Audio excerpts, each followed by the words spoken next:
Hello and welcome, one and all, to An Unlikely Tale, The New Few. Based in the Sword Coast of Faerun, where we use a combination of 5th edition, Pathfinder 1st edition, a dash of homebrew, and a sprinkling of the classic rule of cool. Tonight we'll be continuing our intrepid journey to save the very fabric of the world, and potentially have a little fun along the way. However, do note that this is a brutal, grim, dark adventure filled with various hardships and struggles, and injustices. So if you have a low constitution score like Silas, you may want to grab advantage for those saves. Without further ado, our beloved casts of players. Hi guys. Hi, how are you? Oh my god. No. I'm Just so excited to be just back. no. Oh whoa. Just no. Oh my god. Hey, no one paid 500,000 points for you to say oh well. That was the other one. I won't say the other one. Sneaky. I am also back. Yes.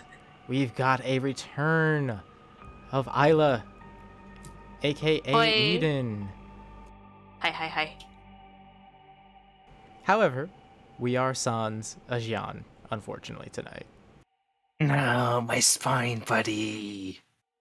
He's sad day for cares. Not me getting an ad as I open the stream. Well, Shh, not gonna talk about that. Only for just $7, you cannot have ads. I'm just saying. hey, okay. We don't push nothing out here in the DPRQ. Yeah. Well, I don't know. do. I got pushed an ad, but okay. Hey. That's my employer, okay? I have no say in that. Sure. But for $7, you could, subscribe with a. That's what I just That's said. Canadian It's not dollars pushing, or it's a American dollars? suggestion.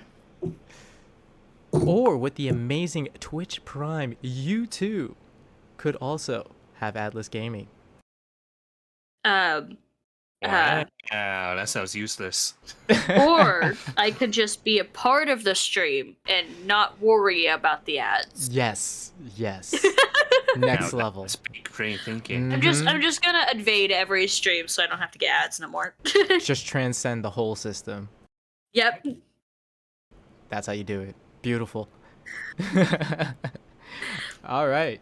So, seeing as you and Kaifus both unfortunately missed last session, I got a nice little recap to kind of cover everything that took place. So, you don't even need to watch the VODs because I do a recap almost every session with love. Don't need to call me out like that, but alright. It's okay. It goes for everybody, honestly. Because I know lives be busy. That said, shall we get into that? Yes. I Yeah. suppose. Yeah. What do you Yeah. mean, you suppose? I mean, I'm here, so yeah, let's go. Yeah, sounds like a plan. Yeah. I mean, I guess. Yeah. If you have to. I mean, I guess I'm kind of curious about what's her fate now.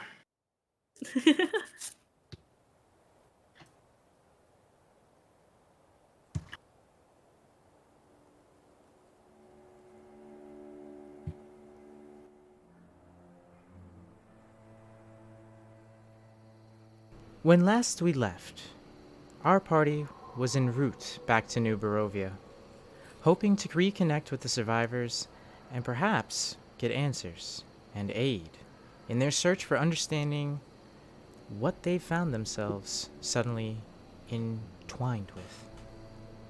Along the way, Jean, in his meditation atop the crow's nest, touches something ominous with his mind, and in his curiosity was pulled into a vision, a dreamscape, a plane.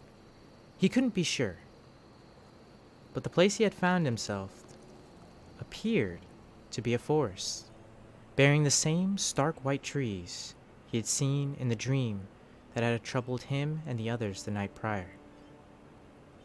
With nowhere else to go, he moves forward along the path beaten into the soft earth. And as he goes along, the trees that frame it grow tighter and tighter until they form a yawning archway leading to a clearing.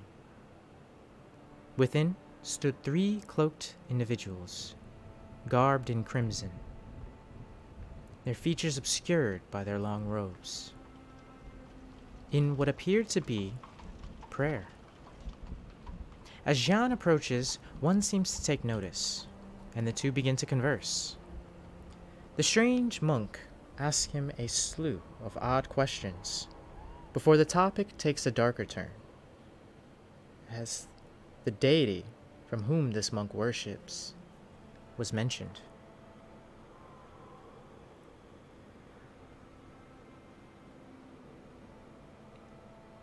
As he spoke on this deity, his clear, zealous nature shone through, as he described the new king, of his great power, his foresight, and his glorious impending return to the prime material. Noting that this might be his cue to depart, Jean begins to take his leave, staying the approaching stranger with some well-worded convincing, and attempts to sever the link which brought him to this place. He awakens screaming, his body aching and drenched in sweat, his cries drawing the attention of the others, and after taking a moment to collect himself, he descends and speaks with Lance and the others, making little sense at first, but eventually managing to explain what he had seen in the strange dreamscape. He describes the strange vision at the end, as he escaped. A vision of them together, in arms, fighting against a numerous horde.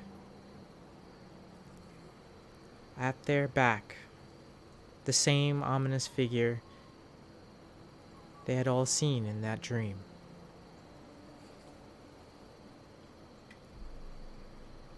Deciding that their next move might best be spent finding answers, Lance suggests that they visit the library aboard the Grim Kindness, a vessel owned by some of Youth's companions, the spellcaster he had met in the town before the unfortunate appearance of the Tarrasque.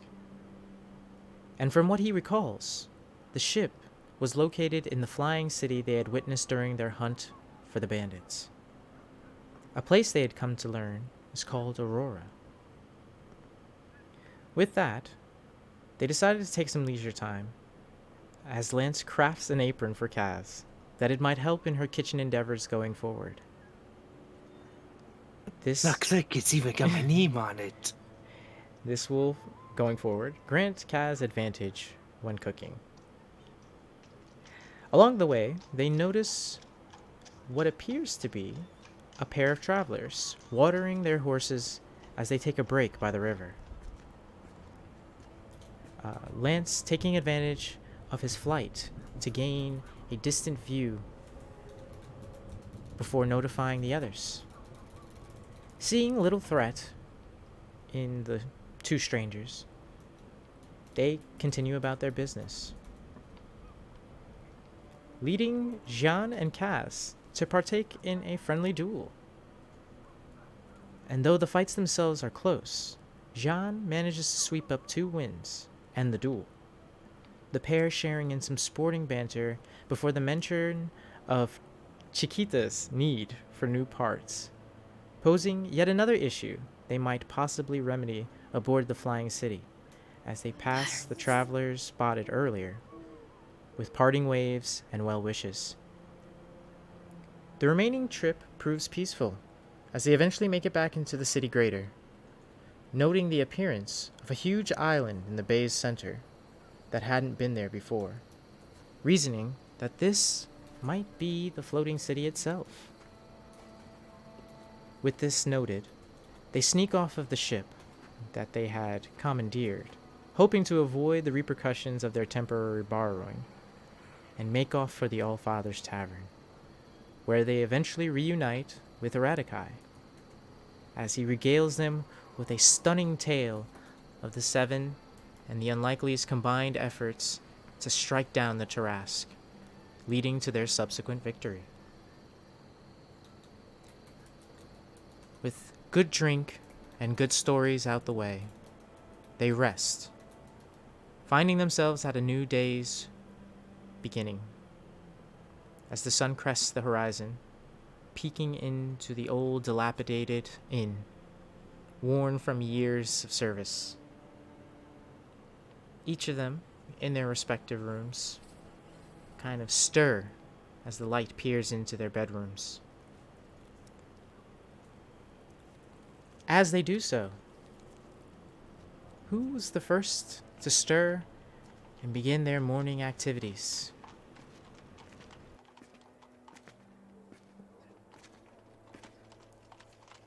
Chiquita is just already awake and chilling, smoking that halfling weed.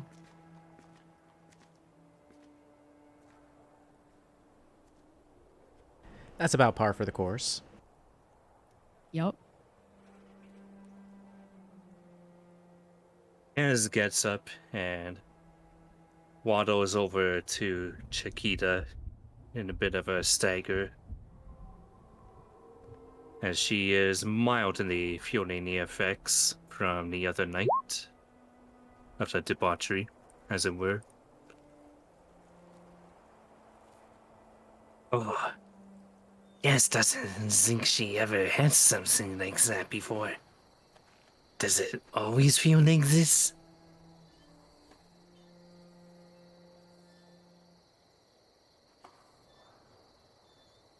Yes. Ooh. Kaz does not know if this is favorable. Maybe if you smoke a little bit of this, you'll feel a little better. More smoking? What is it this time? You know, it's just a little bit of halfling weed. Yeah. Kaz needs to clear her head. Kaz will go for a jog. And so she will go for a jog outside and around the town. Well, okay. More for me. Yes, all for you, none for Kaz.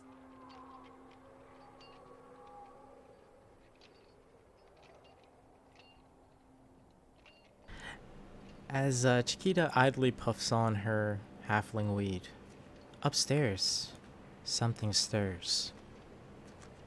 Its vision's locked tight on the bedpost. It snakes its way across the ground, its eyes sharp, hunting, searching. It skitters its way off the ground and up the bedpost. Its eyes have locked onto its prey. They narrow, and with a single leap and flap of its wings, Dog launches itself off of a bedpost and goes flying at Caiaphas, biting on his face viciously. Oh god, what the fuck? Oh god, it's you. Oh god. Oh god, how'd you get here? How are you? Oh god. Hi, dog. How are you? This is awkward. It stares menacingly at Caiaphas, its eyes unblinking, its gaze unwavering. The scales on its back and ridges bristle angrily. Listen, okay, it was a spur of a moment thing. Me killing you doesn't really mean anything, right? You're back after all. No harm, no foul. Right, dog? It lets out an angry hiss. A small plume of smoke escapes the sides of its mouth. Take that as a yes. Buddy, for all time's sake, just don't summon, Tarrasque next time,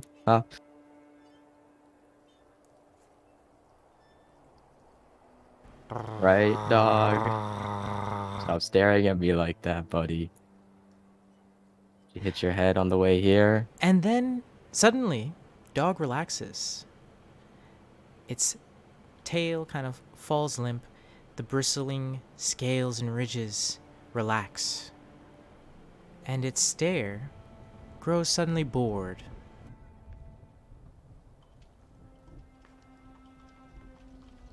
Take that as a yes. Alright. With that, Caiaphas hides dog in the sleeve of the trench coat, long coat thing, and walks downstairs.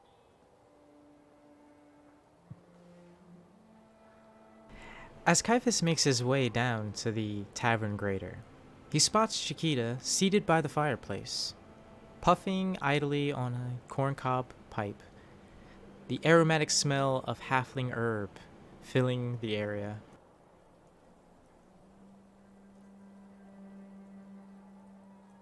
Hey, Chiquita, I think I need a hit. Come here. Oh, yes. Come join me. Yeah. Take a rough hit of that. Blink twice if you're in danger. As I'm in the process of blinking twice, the smoke from the pipe kind of gets in my eyes, and I keep blinking and rubbing my eyes. Oh, you must be in lots of danger. Or completely fine. I don't know. Just keep smoking. Everything will be fine. Oh, okay. I keep smoking. It's okay. I will get new parts. And I will protect my little flesh pets. Of course. I'm terrified.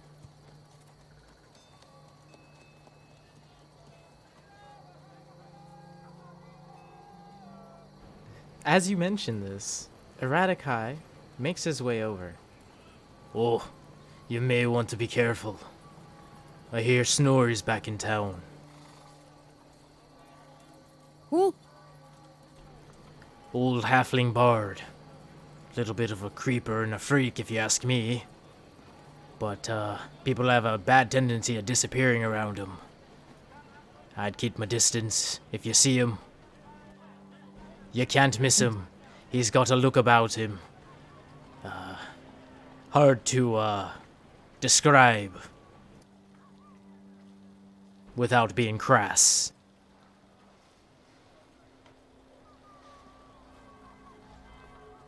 Okay.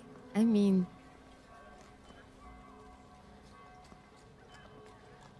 it can't be that bad. He's small. It's a bard. I mean, come on.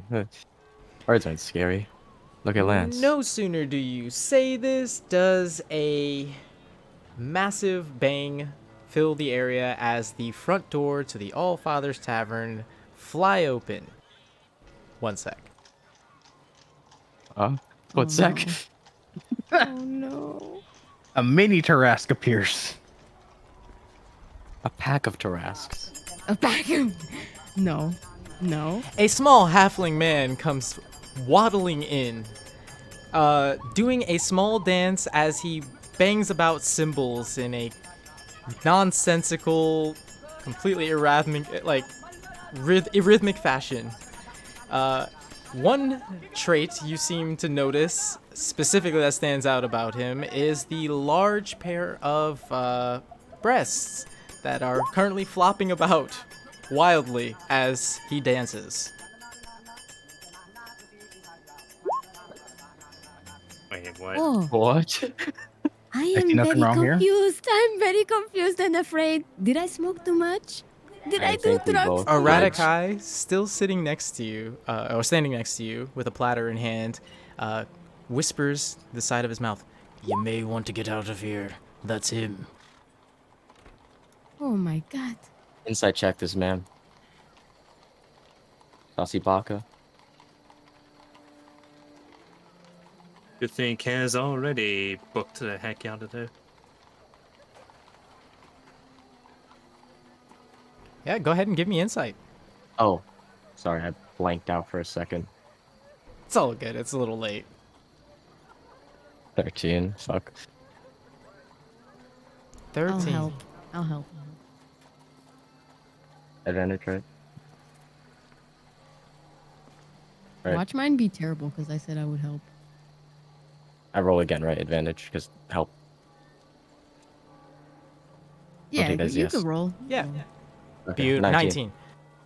As you watch this bard do his strange dance and show, entering the tavern, everybody's clearly suddenly drawn to his really weird, chaotic performance.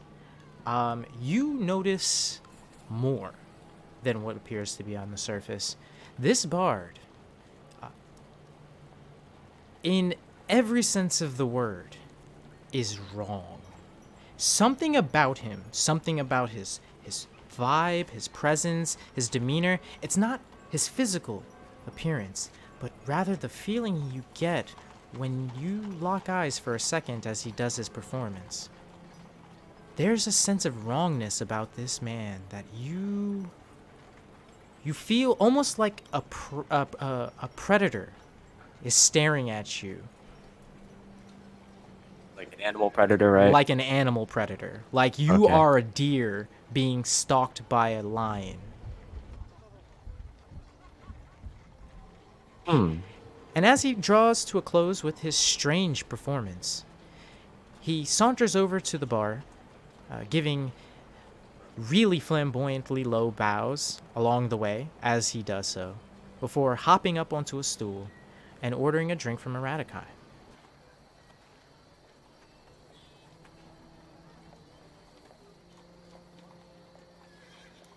Does he Tito, do what do we do? high-pitched voice? Yeah, what's the voice like? You hear just bits and pieces over the chatter within the tavern, but he has a heavy Scottish accent. Oh yeah, I remember now. Yeah, yeah, I'm gonna try and slink away, and everyone else is still sleeping, right? Yep. Yeah, I'm gonna go slink Well- upstairs. Yeah, Lance is still upstairs. I believe Kaz. Went for a jog. Yep, Kaz went for a Yep, jog. she's out of there. All right, I'm gonna slink upstairs and tell everybody about what's going on.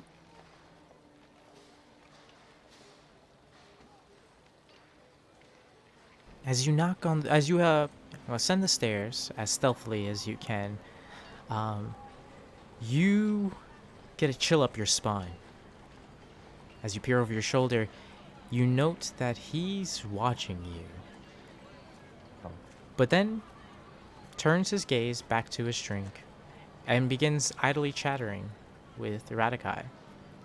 You gently rap on the doors of your companions, kind of coordinating them to funnel into one room. And as you all gather in the interior space of this room, it's somewhat tight given the number of you present.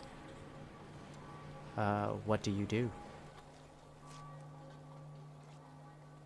I'm gonna shake Lance awake, and I'm gonna shake Isla awake. Hey, we gotta go. There's a window. We're at second story, right? What? Wait, what? I just, Yes. Wait, wake up. wait, I'm sorry. What? There's a predator downstairs. We gotta go. Wait, you're downstairs? No, there's a. Wow. Okay, that just hit me. What's going on? Wake up! I strangle him even more. All right. How far of a drop is this? Is this window that's in our room? You currently reside in a second-story room. All right. There's roughly, I want to say, 15-ish feet between your current windowed position and the ground below. I have hemp rope. We're sneaking out of here. Can't go through downstairs because he's waiting for us down there. He's waiting to spring his trap. We gotta Who go. is? I'm very The confused. Wait, predator. There's a strange halfling bard man downstairs who looks very much like they want to I wouldn't say eat. They just give off these horrific vibes. A You bard? understand? Are you saying Yeah. horrific vibes for in They- general or specifically They for set off. you? They set off the fight or flight response. I mean, I can fly away, so okay. Yeah, I think that's a great idea. Okay. So you're wanting Actually, to Let's jump? What? we- tie the hemp rope around the bed frame, lower ourselves prison escape style out this window, so we Wait. don't have to encounter this person while we're leaving the front door. Why don't we I just don't- tell Radikai about this As a person if they're quick so question. dangerous? As a quick question, is Chiquita still down in the lobby, or did she also follow? Yeah, Caiaphas I'm still upstairs? down there. I'm keeping an eye on Snorri. As you sit puffing idly on your pipe, you eventually see the halfling finish his drink, slam it down onto the bar top, and hop down with a kind of clumsy landing to the floor below. He trods over to Chiquita, seated in your reclining chair by the fireplace. He strides some 30-ish, 40 feet. And as he approaches, you hear him say, "Oh, that's a pretty good herb you got there. Mind letting me get a hit?" Hita will silently pass the pipe to Snorri. He takes the pipe, puffing kind of thoughtfully on it. "Oh, now that hits the spot. Haven't had something like that in quite a while." Sorry, by the way, I have a horrible Scottish accent. You can do better Better still. than mine. All good, all good.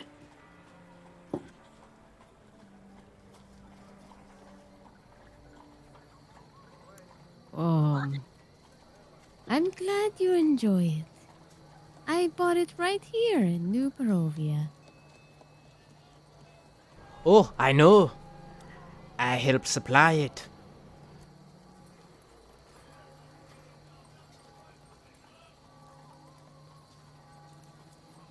Wow, it's very good. You grow it yourself? "I have a couple of employees."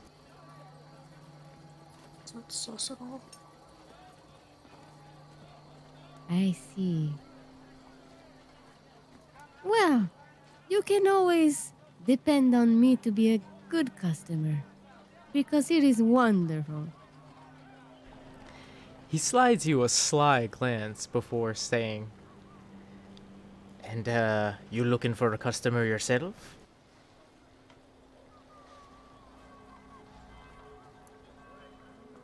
What kind of customer? He gives you the cliche wink wink nudge nudge.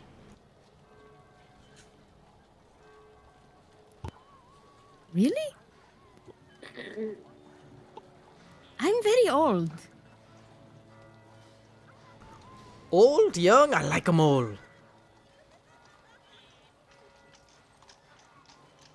Okay, but no discount. Maybe a little bit if you throw in some halfling weed.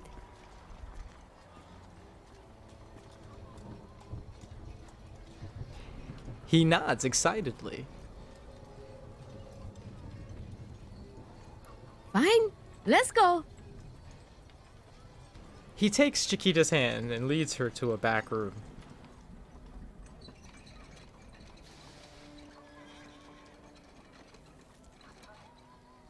Wow. Oh no. Well, Good morning. God damn. I'm going to need a perception and a sleight of hand check. Ugh. Good luck to you, I guess.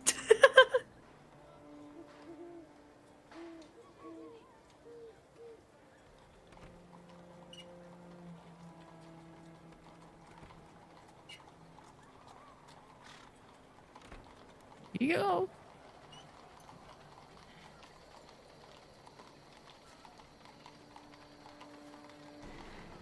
As the halfling leads you to this back room, you notice something's off.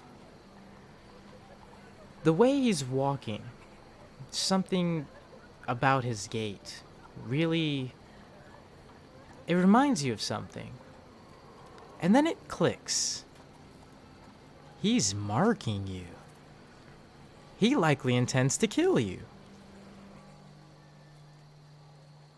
And no sooner does this realization dawn on you, does he wheel around with a dagger in hand, and in a quick, slicing motion, he attempts to slit your throat.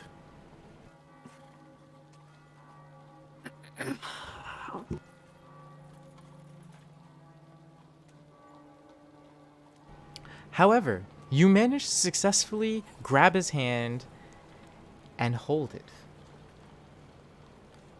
With the halfling in your grasp, what do you do? Chiquita will just stare at him calmly, as this isn't the first time someone's tried to do this to her, and she will just say, "Huh? Don't be stupid." Okay, I know this looks bad, but I just wanted to I wanted to see if it would work.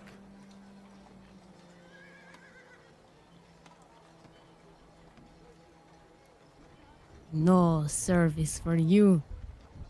And Chiquita will just let him go and walk away really fast.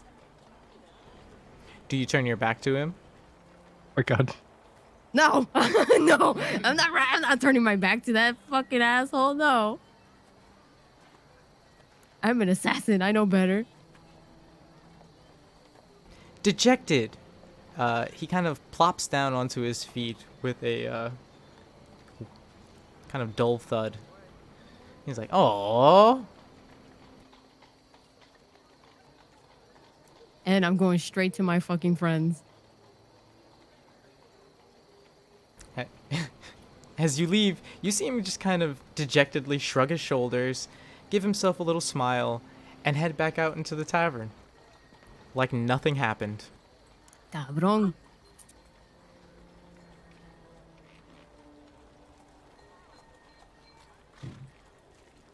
You quickly make your way up the staircase to the second story, and enter the room that you had seen the others funnel into. They are adamantly discussing amongst themselves about some strange man down below.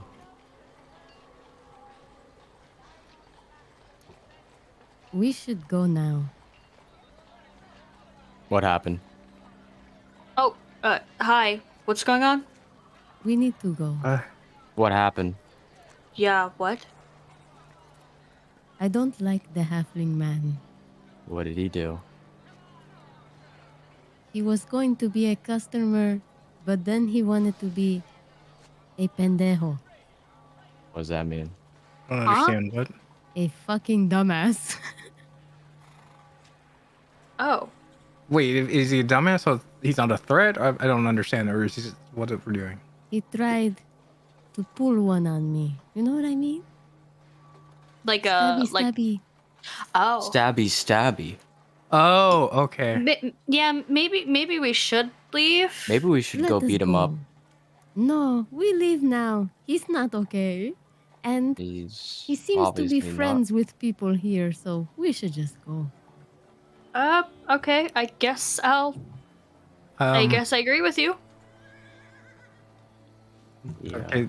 So are we just walking out the front door? Because I thought if he wanted to. Let's jump out the window. Wait, The what? window. Oh, we're just sticking with the window idea. And I sneakily figure out a way to disperse dog downstairs to go deal with the problem. Oh my god. What did you have in mind? I wanna like, while everyone's, we're leaving through the window, right? Yep. I Yep. wanna go last. Do we have to have bars at all, or is like it's just a window? It's just a window. It's just your Just a average window. window, no bars. It's ready for the jumping out of. I wanna, as everyone's leaving, I wanna leave dog behind tell dog to go do what dog needs to do. And dog's gonna head downstairs. All right. As you give dog the order,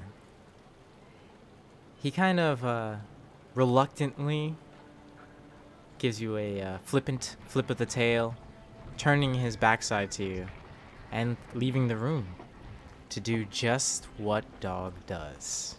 Oh god. He skitters his way down the staircase sneakily, being sure to hug the wall and stay out of sight. And using the cover of passing strangers and bar patrons, he makes his way over to the stool just beneath where Snorri resides. As the pseudo-dragon snakes his way up the leg of the stool, skittering up the back of Snorri with lightning speed and latching down onto his neck with a single snap of his jaws, the pseudo-dragon suddenly finds nothing. The halfling appears to be in the stool next to where he just was. He has a smug, shit-eating grin on his face as he does so, before turning to Eradikai and stating he didn't realize he had pests. Dog, in a frenzy, launches himself from this position straight at Snorri. Dog. And just like before, the halfling seems to be there 1 second and then not the next.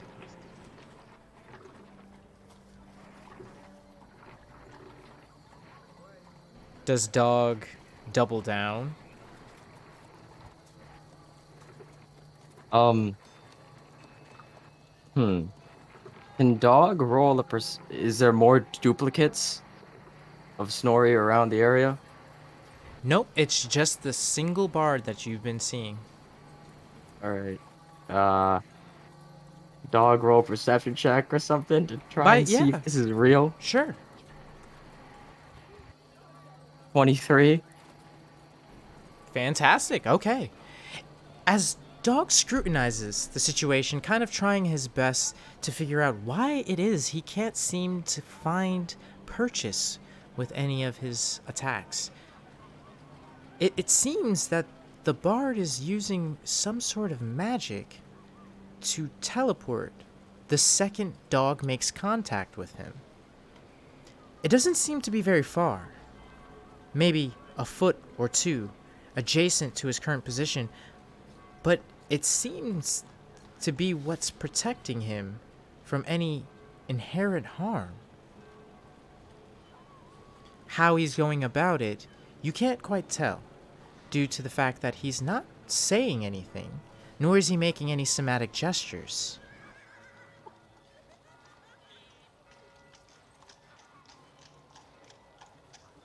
Dog's gonna skirt the fuck out of there, running as fast as dog can, while using his limited telepathy to just spam the most egregious images into this man's head, running away. And much to your disdain, the images that he's being shown seem to arouse him, as the dog manages to slip away amidst the chaos of the footfalls of the bar patrons, slipping out through the back and regrouping with the others. He clearly seems to be distressed.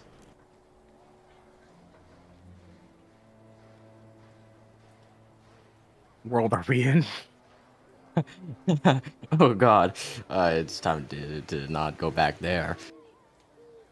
The group's gonna keep walking. Mm-hmm. Yep, Yep. the man's a pervert. So, And as if that, Oh, go ahead. and it's fine. No, by all means. I was just gonna, yeah. Okay. I was just gonna say, so if that creature is terrified, how bad is that dude? Meta, You don't want to In- know. I was asking in character. Clearly, it must be scary. My pseudo dragon seen some horrid shit in Dog's Day. Come on, it's Okay then. Yes, he wanted to be.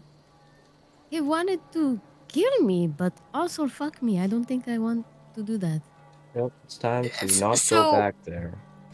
And Wait. as you make your way away from the bar into the streets of New Barovia, you can't help but hear something. Roll perception. Fuck, man. Oh god. Ooh, everybody? Everybody but you. You wouldn't have heard this. Well, actually, no, you would have heard this.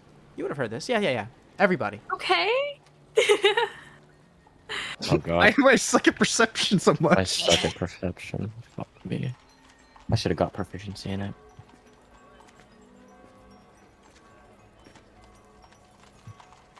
You know what? Chiquita and Kaifis, roll a second roll. Because this is something you would remember. Remember, Yes, this is... No. 20. Alright. Second Okay. roll really saved you there, buddy. Oh Okay. god, Wow. you too. So all of you recognize this sound as you hear it. This sound is the sound of laughter. But there's something about the laughter that's familiar. It takes a moment for you to kind of recall, and then it all falls into place. This was the same laughter you heard when that strange phenomenon took place in the sky days before.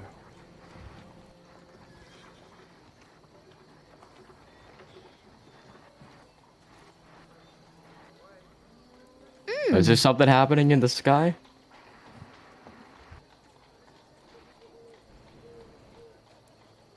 It's like having PTSD. I don't enjoy this. Is it loud? Do the other people around us notice it? Oh no, this is you're remembering the sound of this laughter that you're hearing. It's just like the same common boisterous sound you'd hear from any tavern in passing, but it's specifically this laughter that draws your attention. This specific person, whoever it is, whom is laughing. The laughter's familiar. And as you comb your memory, trying to recall from where, you realize that this is the same laughter you had heard when the sky had split open so many days before, and that strange phenomenon was seen in the sky, the massive spire with the ringed city at its peak. But didn't I technically also remember that since I'm the one who realized that was the god Yeah, thing? yeah, that's why I said all of you. Like, Because I had the okay, yeah. because I had the both rolls. Oh, sorry, Mhm. I No, didn't hear you're- that part. You're all good, bro. You're all good. No sweat. But yeah, you all recognize this laughter to be the laughter you had heard on that day. Is this the same type of? Is it like a deep guttural voice, like that dark god was talking to us on that boat? It sounds like Snorri.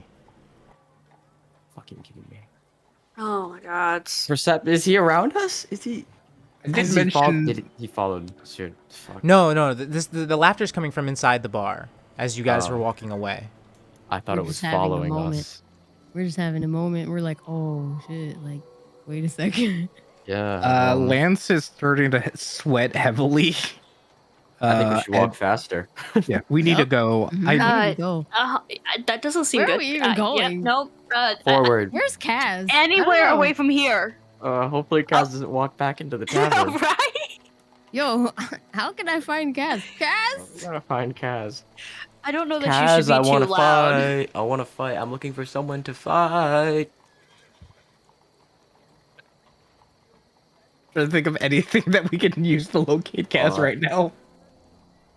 Kobolds are mid. So where is the Allfathers again on the map? The Allfather's Tavern would be located roughly here on the map. What's Wait, that? hold on, I'm Hold gonna draw a circle there. Sorry, hold on. I gotta zoom in a little bit. It's just off. It's located. Oh, Is it the red building? One of the red buildings.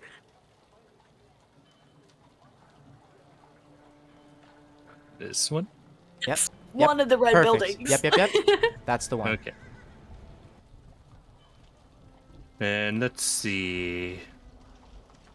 How much time had passed in that whole crazy event? Roughly about 45 minutes. Odds. Just how much was Kaz powering this jog? Not too much. That weed was definitely getting to her. Then with all those variables together, I want to say she's probably like. I'll say that she's actually just reapproaching a building at this point in time. A little out of breath and all. And as she does so, she can spot. No, actually, roll perception. Roll perception. Let's see if you do see them. Oh, man, come on, see us. Come on. Oof. No! And she's completely oblivious to her party members as they skulk from the back of the building into a conjoining alleyway away from the Allfather's Tavern. She slowly makes her way into the interior and surveys the scene, spotting the various patrons and bargoers, and seeing Radakai by the bar conversing with what appears to be a halfling with a older halfling with a robust chest.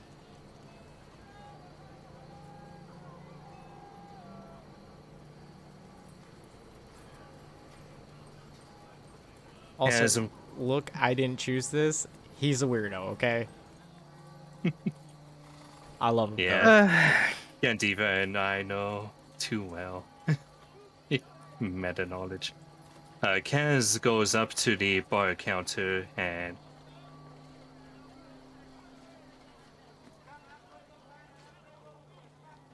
pardon me. It's hard to get a voice right sometimes.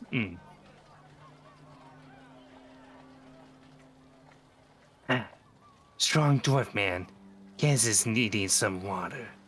She's not feeling so well after trying that weed the other night. Perking up at the mention of it, the halfling casts you a sideways glance. Oh, look at you. What brings little old you here? Oh, hello. Yes. Kaz is here with friends. We just got back from a little voyage. Yes. Oh, I do love me a good trip. If you know what I mean. As has no idea what you mean, but she hopes that it was pleasant. He cackles maniacally before downing his drink.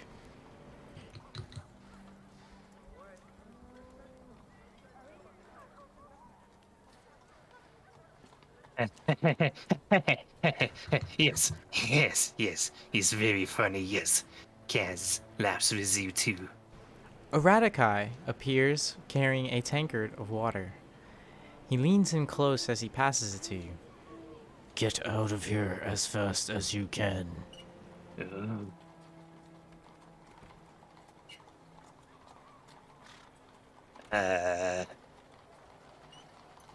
Yes, thank you, Dwarven man. Oh, It also says I should. What's that, Kaz? Oh, your friends. I hear they went over to the market. Yeah, the market. Oh, yes, thank you. Kaz will be going to some now and then. And oh, is this for me to take with me? She asked, pointing at a tankard. He gives you a dismissive hand wave, kind of urgent, a little urgency in it as he does so. Okay, yes. No problem. Just go. And she takes it and not too hastily, but hastily enough scampers off.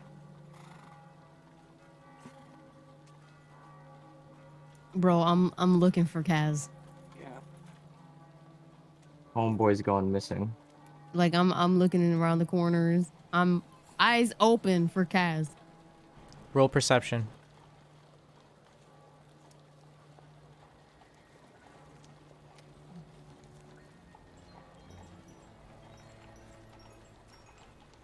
And you spot the kobold as they make their exit from the Allfather's front entry point.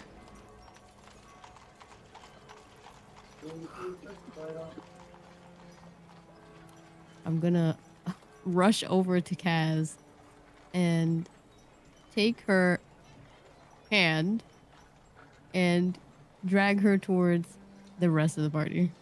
Oh, Chiquita, this Yes, is come with me. Yes, yes, come on, come on. Okay, come on. Okay, yeah. Yeah, kids, follow. We need to go. We need to go.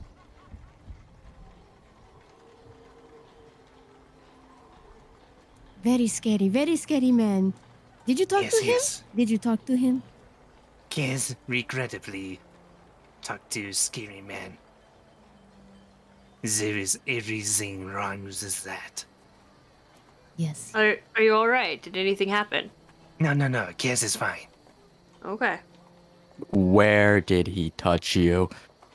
No, he did not touch Kids. It is okay. Okay, good.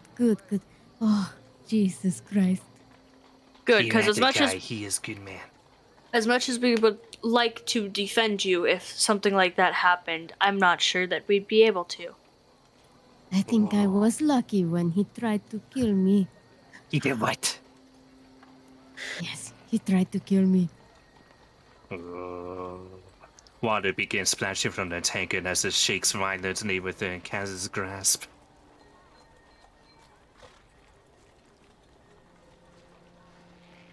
think we should Kaz, log we're all safe. I hug Kaz and be like, we're just glad we're all together, and we're not gonna get separated again. No. Yes, we all need to stick together. Safer in numbers. And, can we leave now? Yes, let's go to where are we going? Anywhere that's not this area. Okay, we go. The ship, Kaz I is guess, still- is always. Pardon? Kaz. Oh, I was like, I guess we either try and get onto Yeah. the floating, or we try and find was it Pozzoli? Those are the two options. The flying thing. The mud ball Not the mud ball. with buildings on it. I think I missed something, because what? Oh, just Yeah, that thing. nothing new, just a nice The whip. tourist I- attraction. Did you just All refer right. to Aurora as the whip? Yes. All right, Let's then. start. How about Aurora will what? gap you.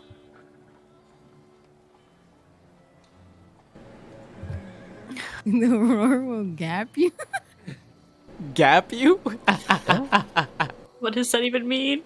Like if you like street race Aurora, they're gonna gap you. Gonna gap you. Yeah, they're gonna What gap does you. gap you mean? That means that you ain't catching up. You ain't catching up at any point during that Where the- situation. Running Where through the hell are y'all coming up 90s. with this? Yeah. Like how I gapped the trash. And on trucks. top of that, Silas only gives a fuck about family. You're not catching up. Yeah. facts. Fucking facts, bro. Family is the best horsepower. Factual. Got all the pink slips. Anyway. Oh, God. Just like with a rock, it's all about family. But yes, Family's mid. Eh.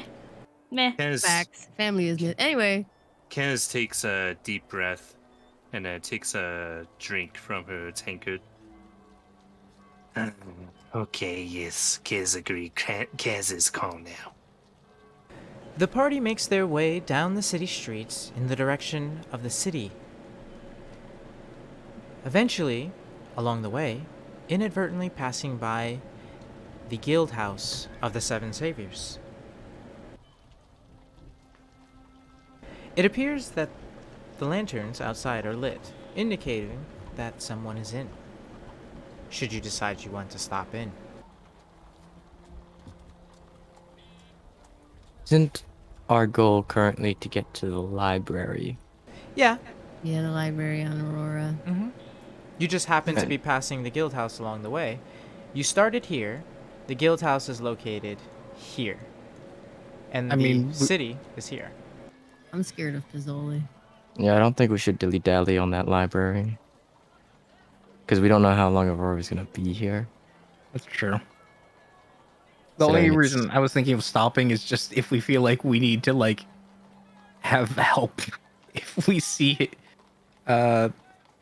We could stop bar and again. report him.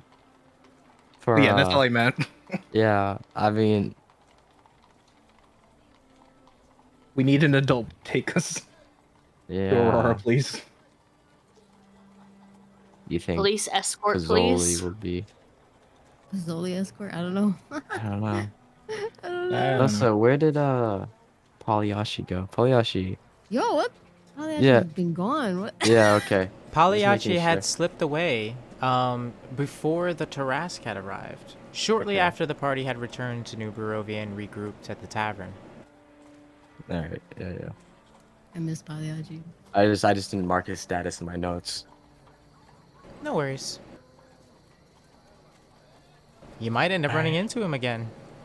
Fear. When he figures out I don't know Silas, I'm gonna be fucking dead. Well, you know, he Uh, chooses life. Be taking notes. I choose life. Oh yeah, I've been taking notes. I 5 don't know. pages of them. Oh, why? Yeah, 5. I like D&D. I like D&D too.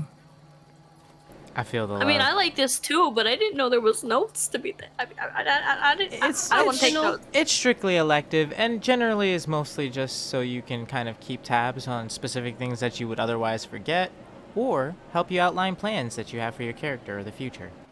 It's for tryhards. Sweaty D&D players. Sweaty. I don't plan. I just wing it. And on top of that, it also helps with kind of. Well, I lost my train of thought. Anyway, let's keep going. Yeah, Yep. I'm good. Let's go. Dog, cat. Potato. Huh? Disagree. Spaghetti. Disagree. Man, Does I the want some party spaghetti right decide now. to stop in at the guild house or continue their trek towards the city Aurora? I vote we keep walking. Yeah. Me too. Okay, Not a problem. just putting it out there. Hi, Pagliacci. God help us. All right. Caiaphas didn't say that. I feel like you did, but okay. He said it in his head. No, you might His call him out. Speak of the his devil internal- and the devil will appear. His internal voice is just really high pitched. Yeah. Alcohol. Anyways, we keep walking. Okay, yes, we keep going. And you do. Eventually, making your way southward towards the docks.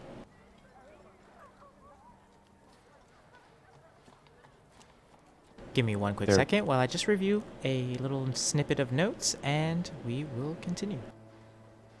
I'm gonna go pee. How long is this gonna take? Yeah, it's Do I have only- enough time to get food? yeah, you can grab a snack. If you guys like, yeah, by all means, grab a snack. I was very ill prepared for this. I apologize. I will be back. Yeah, I'll be RB also.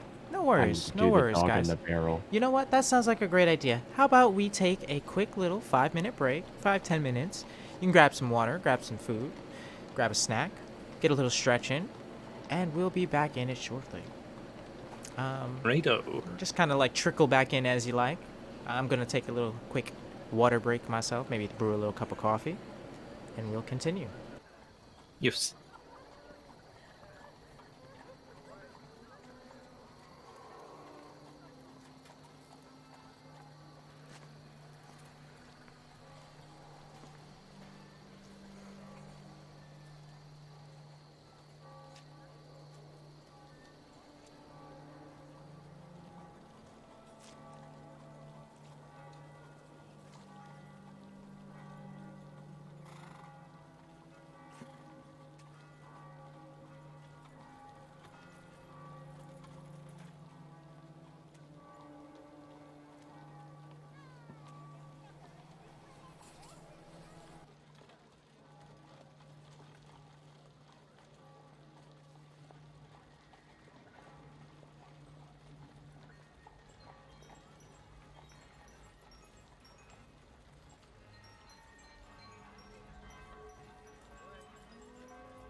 As long Yeah, as you. if you're running an entire team of those, I might do it and give you like really hard encounters, Yeah.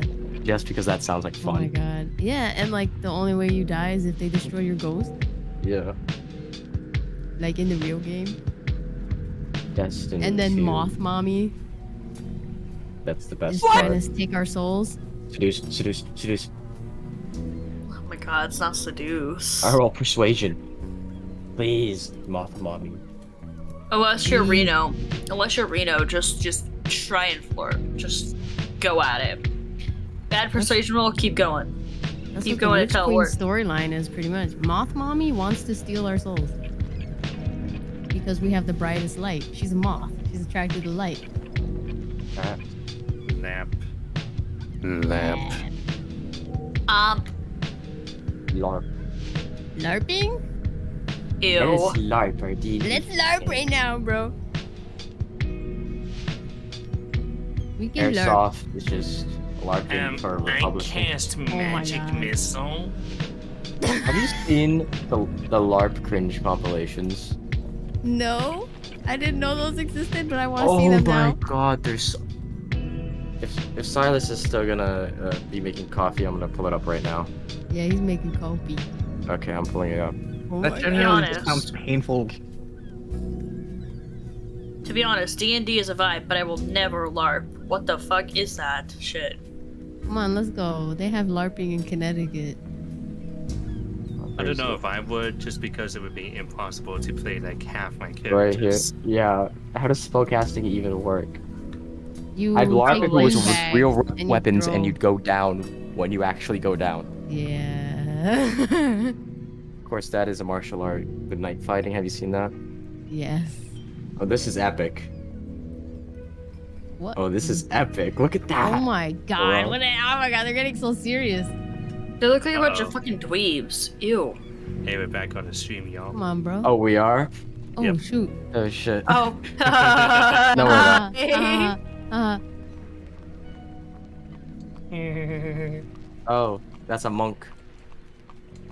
Flurry of God. blows. Is this genuine? I can't tell. I'm being honest. They're This being is serious. genuine. They're being No, serious. You saw how he this just is- threw the beanbag? That's how you do it. Cast poison. If, Hit I'm each other. sorry, but if any of you guys in the call do this, I'm sorry, but you're cringy as fuck. I have a coworker who does it. Your coworker's a little cringy, Preying bro. on their downfall. Right? I hope one of their party members brings an actual weapon. Oh my god. A real sword to the LARPing. Not allowed. No, because why does it just look like he's holding pool noodles? He Probably 'cause it probably is. I hate the What's fact that? that they're having fun. You hate the fact that they're having fun. Having fun, that is so cringe. Who has fun? That's that kid is throwing. Oh, that boy. title is golden. This is gonna be great. To be This is fair, real. I actually If they actually practiced HEMA as a teen, so that's the reason why I'm interested in LARPing. My You god. can beat all Historical their- European their martial asses. arts. Beat the hell out of a bunch Beat of the hell out of them. Beat the fuck out of these guys. bully them with a boffer sword. These are the types of guys to get hit and start crying. Yes. Right? Well, let's see if he really I want to starts see crying. the nunchuck hit. Come on. I know, right? Catch me Me with too. some proper HEMA. Proper HEMA, you actually HEMA use is good. swords. Yeah, that's just Oh, legit. he went for the kick. You saw that kick? Ooh, that's ouch. He started Wait, crying. You saw him? replay it. Replay it. Yeah. Replay it. Replay it. I He's didn't see crying. it good enough. He's crying at Replay the it. end. Replay it. Let's do that in slow motion. Yeah, 25. It looks even worse in slow mo. Look at him. He went for the 3-hit combo. The kick to the nuts. And I would and say then he I'm tried to go for the sorry. back of the head. I would say I'm sorry, but people's pain is hilarious to me. Literally. Feeling for real. that Schadenfreude, or however it's pronounced. What? It's a German term for taking enjoyment out of other people's suffering. The That's a- Schadenfreude. Yeah. That's what I'm saying. Can you guess. feel the Schadenfreude? If somebody is in pain, then I am having a good day. I'm not. I'm a Yeah. wimp. As long as I'm not the one in pain, then I am having a good day. I'm gonna make it a bad day for you, Eden. I cannot Okay, watch well, anything with people being just- in pain. Medicus, just knowing you exist brings me pain already. My existence is spite. So does it My mean you're in existence constant pain? Then? Yes, I am It's in chronic constant illness. The illness is named Medicus I have Falstar. medicasitis. pain. Medicitis. I have Medicus PTSD. Just knowing that he exists just gives me the symptoms of PTSD. You awakened in a dream. Oh God. When did he become the DM? No. Run! Medicus is the DM now. Run! Sure.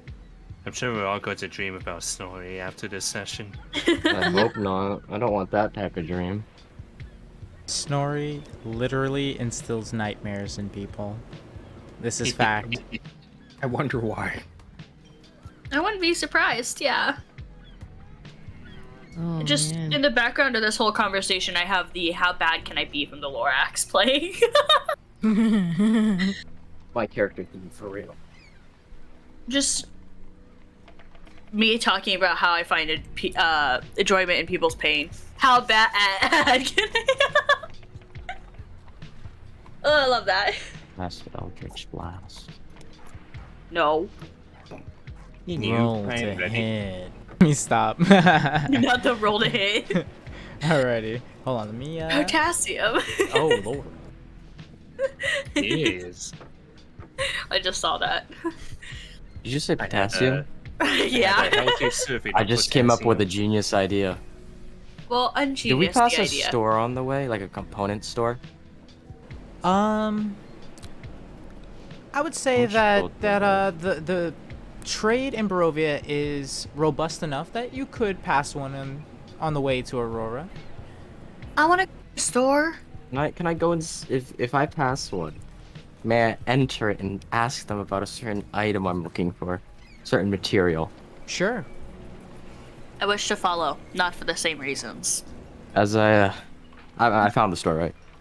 Yeah. In passing, as the group makes their way towards the city proper of Aurora, you see a small shop on the side of the road. How much gold do I have? Within 5 gold. enough. a plethora of various different items, materials, components. As you peer inside, you see an old elderly woman seated at the clerk's desk. You enter, and she greets you with a sheepish smile. How are you doing today? I was wondering if I could ask if you have any potassium on hand. Oh my god. Potassium? Oh, well, we have some bananas and a couple of old distilled, some distilled potassium. Why I do mean, you like need it? the powdered potassium. Oh, well, I suppose I could try squirreling some out. Hold on one moment. You see the old lady kind of rise to her feet from the stool. The creak and crack of her bones after moving for the first time in what probably has been hours can be heard throughout the kind of quiet shop, contrasted only by the sound of the ticking clock on the far back wall. She makes her way to a shelf, peering over all types of containers, boxes, small little chests, until eventually she settles on a rack containing a collection of files. She withdraws one, and inside is a fine white powder.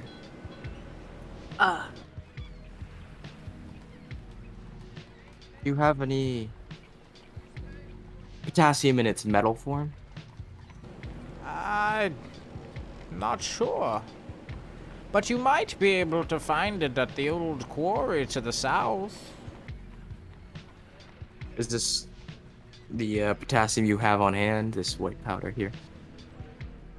Yes, unfortunately, not a lot of people come in looking for it. All right. And how much will this be? 50 silver pieces, lad. Oh wow. It I'm trying to converts. So what you would do is like you just give her a gold coin. She'll Yeah. give you back 50 silver. Okay. It's a 100 Can to I- 100 kind of like exchange rate. So 100 to Oh. 1 type deal. All right. Yeah. Yeah. I guess I can do that. So, I hand a gold piece. She takes it. Before bringing it to her lips, their dried, cracked nature kind of Lovely. lipping over the coin, pulling it Oh, towards God. her mouth. You hear the gentle, like, clattering of her old jaw biting onto the coin, confirming its validity. She then places it within a small pouch that she withdraws from underneath the countertop. She turns her back to you with a suspicious look and withdraws a number of silver coins before placing them on the counter. 50 pieces in total. Okay. I'm gonna take this this potassium, right? I have the potassium on me now, right? Yes, sir. How much potassium is it? Give me 1 second while I give you an exact measurement. All right. I would not touch any of those coins she has. I would put on gloves, especially if she put in her mouth all over them. Typhus Facts. does not care about cleanliness. Look at him, he's covered in soot. Man has yet to Dirty take a boy. shower this entire time. I was gonna say, is like, how is it that in all the situations he's not removed any of the soot yet? Well, every He's going time to bed. Eldritch Bat Blast comes out, the soot, you know. Oh, Oh my god. Stinky? Yeah, No, very stinky. No, it just smells like. You ever smell a campfire? Yes. That's what it smells like. Oh, that actually smells good. I like the smell of a campfire. I like the smell, but I feel like eventually I would be like, okay, I'm sick of this smell. Yeah, it's like a campfire mixed with whiskey, almost. That makes sense. I highly doubt that that Typhus doesn't smell a little bit. The phial contains a gram of powdered potassium. And is there a vial I can put this into? Yeah, the phial is like it's like a glass. Oh, okay. Yeah. Okay. With a cork top. Alright. I thought you were saying file this whole time. I thought this old lady No, had like it a is a paper. No, not like a paper file. The pH file, like the old like potion containers and stuff like that. I legit thought this old hag had a paper file, had a little bit of dust in just like the little crevice at the bottom. This whole time I'm like, what? I wouldn't be. I Grandma, would, what are you doing? Don't question her methods. She's got that good Right. good. I was like, I don't know that I trust that that's potassium, but okay. Just a little folded up paper with white powder in it. Yeah. Alright. I don't know if this potassium's gonna be violent enough when reacted with water, but hopefully this'll do. I'm gonna pocket the potassium for now. Lick it. Lick I the still- potassium. I still have all those bullets as well from earlier. Yes. Yeah. Bowl of bullets. Okay. Feeling like an officer right now, but I'll deal with this. I see Yes. what you're aiming for now. Yeah, no, just you guys can do your thing for a second. I gotta check my notes. Ken scampers into the store as well. Seeing Caiaphas slip away into the store's interior, Kaz follows suit, curious as what might be inside. As they enter, they notice Kaz interacting with the shop clerk, sharing in a short discussion before she turns to a shelf and begins procuring various goods from it, returning to Caiaphas with a small file. But, as that's said, what takes your sudden attention as you enter the store? Ooh. Hans wonders if she can find some stuff to. Yes, salts, seasonings, things to make meals better. And you immediately spot a massive spice rack containing everything from paprika to rosemary to sazon. Sazon. Sazon.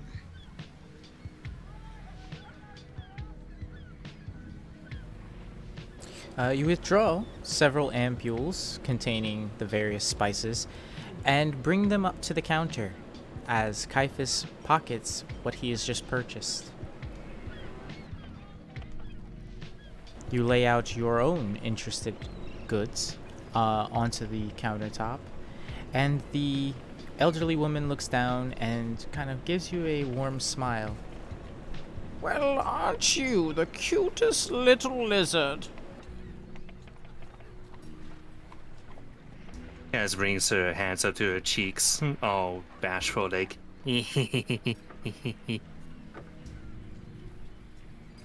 What can I get for you, dearie? Kaz would like these. And she points to the. What did you call it again that she used to bring the stuff over? They're like ampules. Think smaller files. Okay. Yeah, she points to the ampules of the spice, everything nice. And she regards your purchase before stating, let's see. 3 gold pieces for the entire lot. And Kaz will reach onto the small satchel hanging from her waistcloth and put the 3 gold pieces down on the counter. And just as you had witnessed before, the elderly lady takes each coin one by one, gingerly putting it between her lips and biting down on each coin with a affirmative nod, placing them in the small leather pouch just beneath the countertop. Pleasure doing business with you, dearie. Instead of being disturbed by that, Kaz is instead fascinated, and she says, "Ooh, you have very strong teeth for someone of your age." Oh, these? And then she pops out her dentures. A set of porcelain teeth. Still fascinated, Kaz points at it with brimming eyes and says, Yeah, those. Oh. Kaz has strong teeth as well, but if they ever break, perhaps Kaz can also get fake teeth. Oh, yes. If you go see the old shop down in the eastern side of town, there's a fine dentist.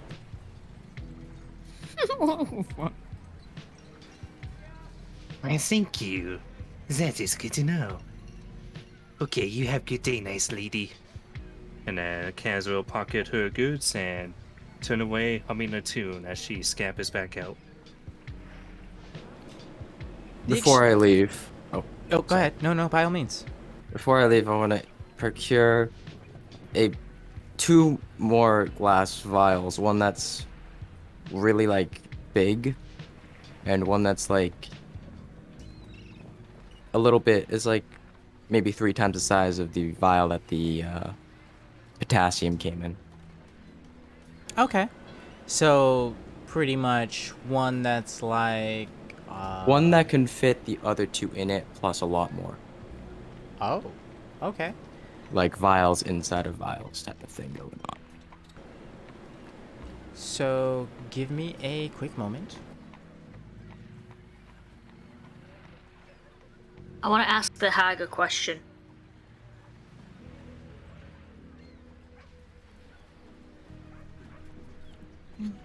And what did you have in mind? As Eden enters the store, passing Kaz. Hello, yes, they got nice stuff here. Lots of spices. Kaz will make good meals for all of us. Yay, more food. Yes, more food, always good. Makes us so happy, yes. I just came to ask the shopkeeper a question. Oh, okay, yes. She answers good questions. She tells Kaz about dentist. I don't know what that is, but something to do with teeth. He's good. No, she continues on her way out. So, as for those vials, Right. you would be able to get both of the new, the 2 vials you have in mind for a sum of 3 gold pieces. Glasswork of that size isn't cheap. I'm able to Russian doll this, right? Like one inside of the Yep. other inside of the other. Yes. I will pay those 3 gold pieces, and I'm gonna be doing something in a second with those 3 gold pieces. Remove. All right. Also, if you could you give me the exact list of the items Kaz purchased? Yep, I'll have that for you in just a second. Thank you. The elderly lady brings the coins to her lips as she has before, and like 2 caterpillars dancing over the surface of both sides of the coin, she comes I don't want to look. and I don't want to bites the look. coin. I do not want to look. I'm gonna just watch the whole time. All right. So I have those vials now. Yes, sir. I'm gonna. You remember that bowl of bullets I had? Yes, sir. Inside of the big one, I'm gonna put as many bullets as I can, and inside the second smallest vial, the middle vial, I'm gonna fill it full of water, and then I'm gonna put the vial of potassium in the middle of that. Meaning that when I throw this DIY pipe bomb of a explosive, I knew that you the were going there. potassium will interact with the water when the glass shatters, Nice. creating an Okay. explosion that will set off all of the bullets. I think I had 136 of them. Something of that accord, yeah. That will You set pretty off, much grabbed the whole bowl. that will set off the entire chain reaction of bullets and send bullets everywhere. How did I know This you is were my trying to backup just with a plan bomb? for if anything goes sideways. How did I know? Just how did I Nice. know? How much damage would that do if it went off? Let me calculate that in just a moment. Just, I'm posting you up know. the ingredients that Kaz just got. One sec. Yeah, science. I'm gonna call this thing the backup plan. Just how did I know you were doing something with a pipe bomb? How did I know? I could always This is my tape it. formula. Listen, I could always tape it to Dog and have Dog run into the middle of the battle and blow up. I love that. I love that idea. Poor dog though. That reminds me of something. Dog finds a way back. I didn't even cast Find Familiar and Dog came back. Okie doke. So, I hate that. how many bullets exactly is that? I think it was 136 or 38, something like that. I didn't get the actual notes. I'm running off I memory. believe it's 38. The 8 38? sounds right. Okay. Then when that's done, I need to ask the shopkeeper a question. I was on his calculator right now. Okay. Dang it, I forgot to get tweezers.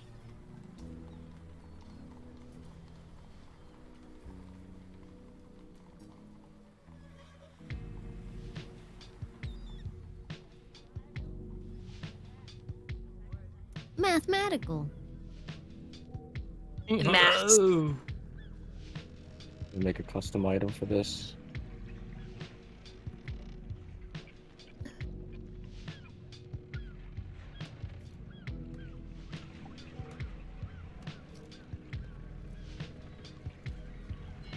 1 plus 1 equals 2.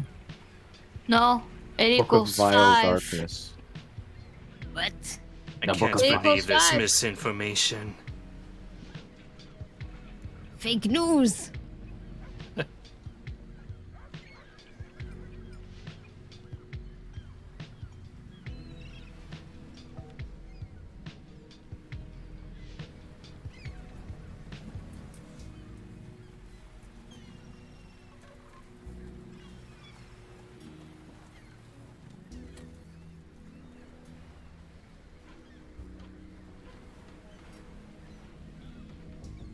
Accounting for shrapnel, bullets, the initial kinetic burst from the bomb, we're looking at a damage potential out of a maximum of 888 damage.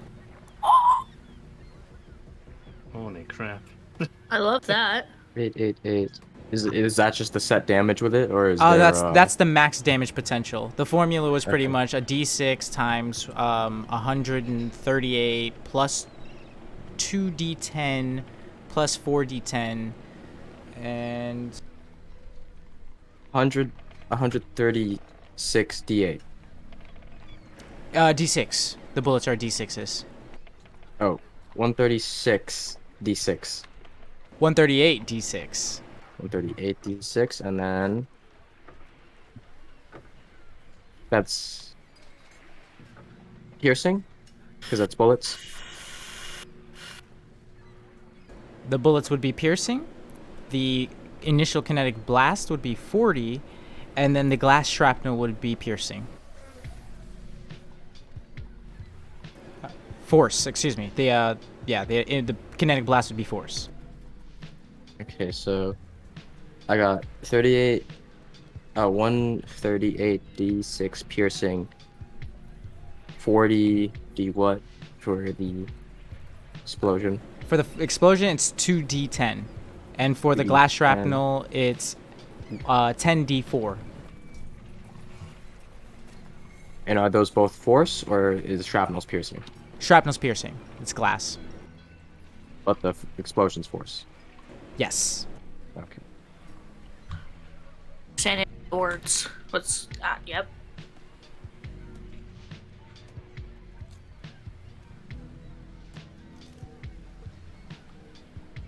You've successfully created a improvised phosphorus pipe bomb. Yep. That was the plan. I'm gonna take a piece of paper and tape and a pencil, write the backup plan on it, tape it to it, and store it in my bag. Pray it doesn't go off. I can't believe a completely innocent conversation about bananas has led to this. Oh my god. Science. Okay. Doesn't know why, Mr. but he starts White. to shudder. Yes, science. I'm making a custom item called the backup plan now.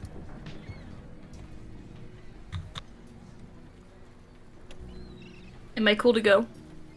Yes, indeed. Alright. Isla's just gonna walk up to the shopkeep, the old hag, and just look at her and be like, do you have any family? She smiles fondly at the question. Why, yes. I have a son who lives in Valeki. Oh. Never mind then, thank you. Oh, Lord. Oh. Isla's just gonna leave the shop. That's Okay, unsettling. so we know who the villain is of our group. Dog's the least of your worries. I agree.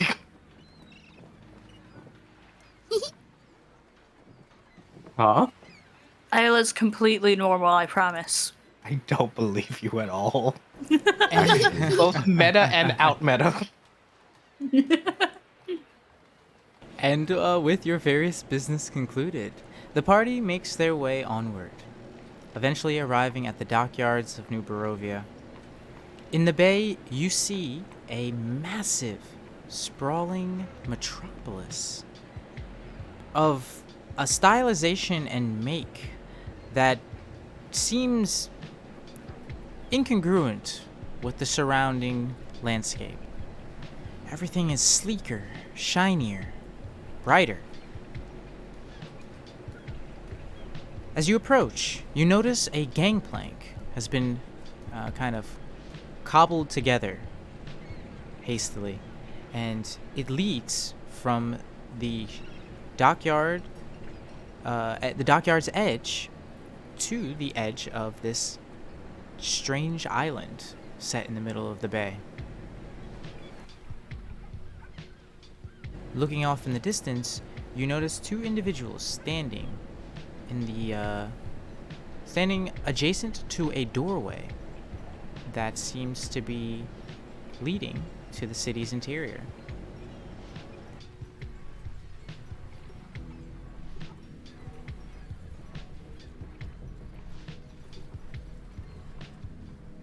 Wow, look at that. Isn't It's, it uh, amazing? It's something, I guess. It is So are more these- impressive than Boulder Gate.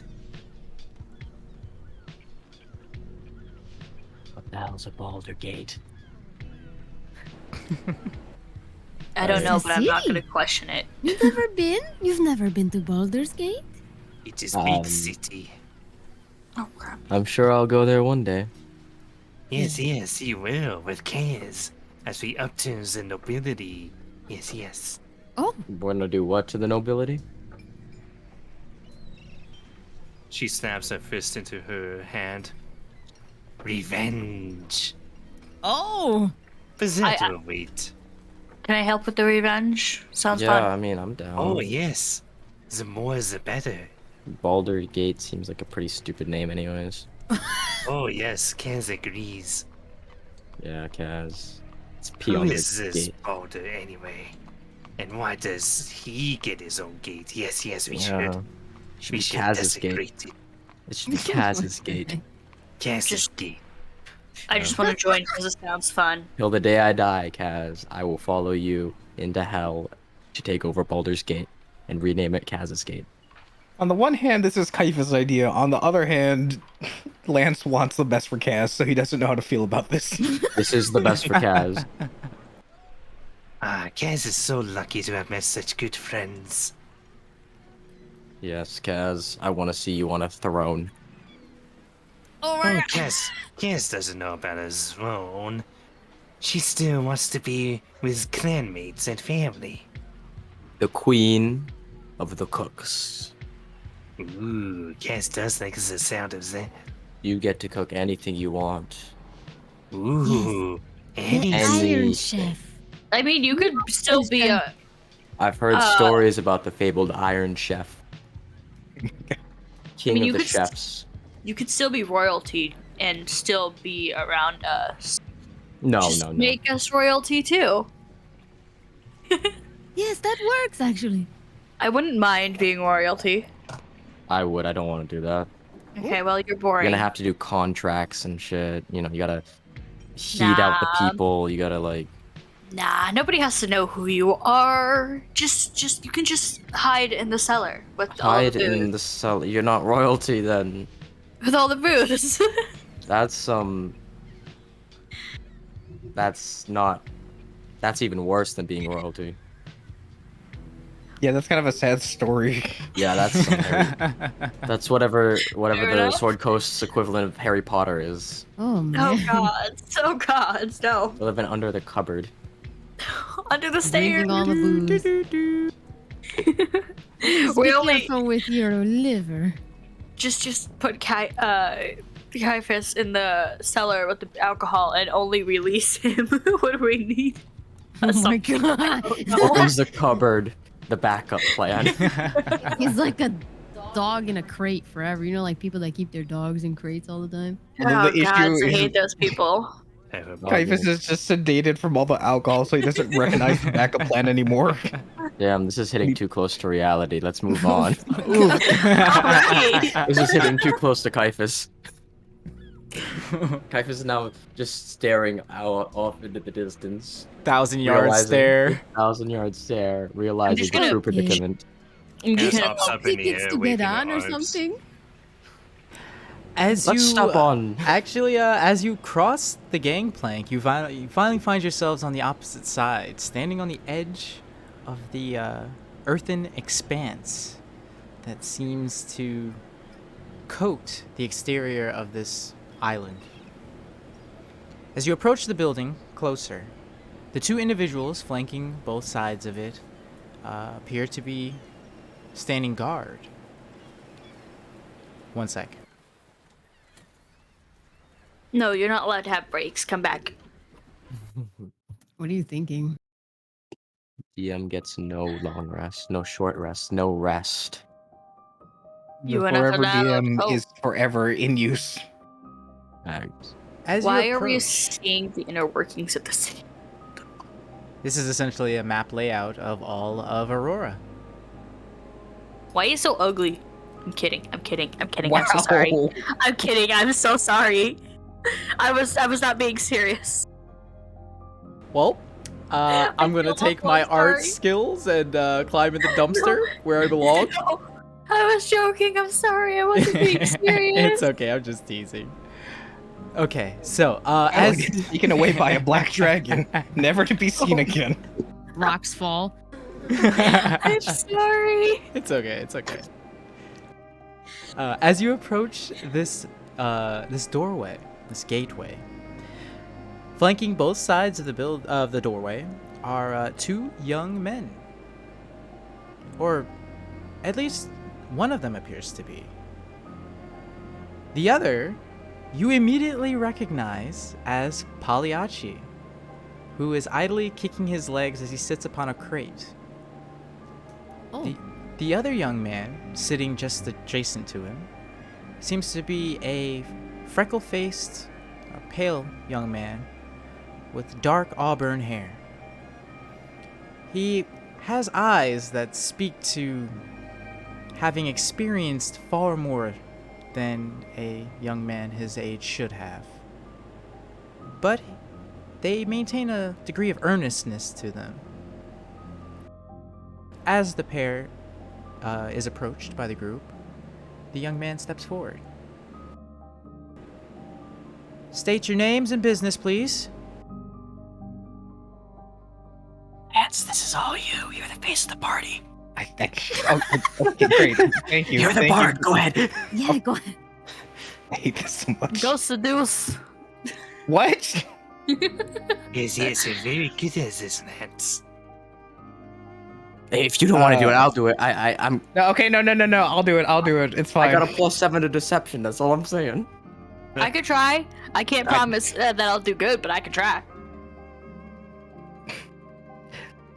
We'd like to meet with the seven saviors. We need help. Unlikely view. Unlikely view. Like with you. You said the wrong one. We were going to the I'm library. nervous right now. Okay, you're Right putting a now. lot of pressure on me. We have business with Silas, Mr. Quint. Yes, Senor Yes. Quinn. Hi, We Pagliacci. have Okay, I actually started elbowing you. Is that really what you wanted? I thought you were worried about him. We have to get into the city. Hi, Pagliacci. How are you doing?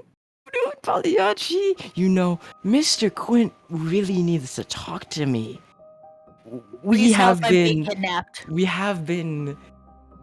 talking, and there's an important business me and your senpai need to discuss. Please help. They're kidnapping me. Deception? So, okay. As You can't. What?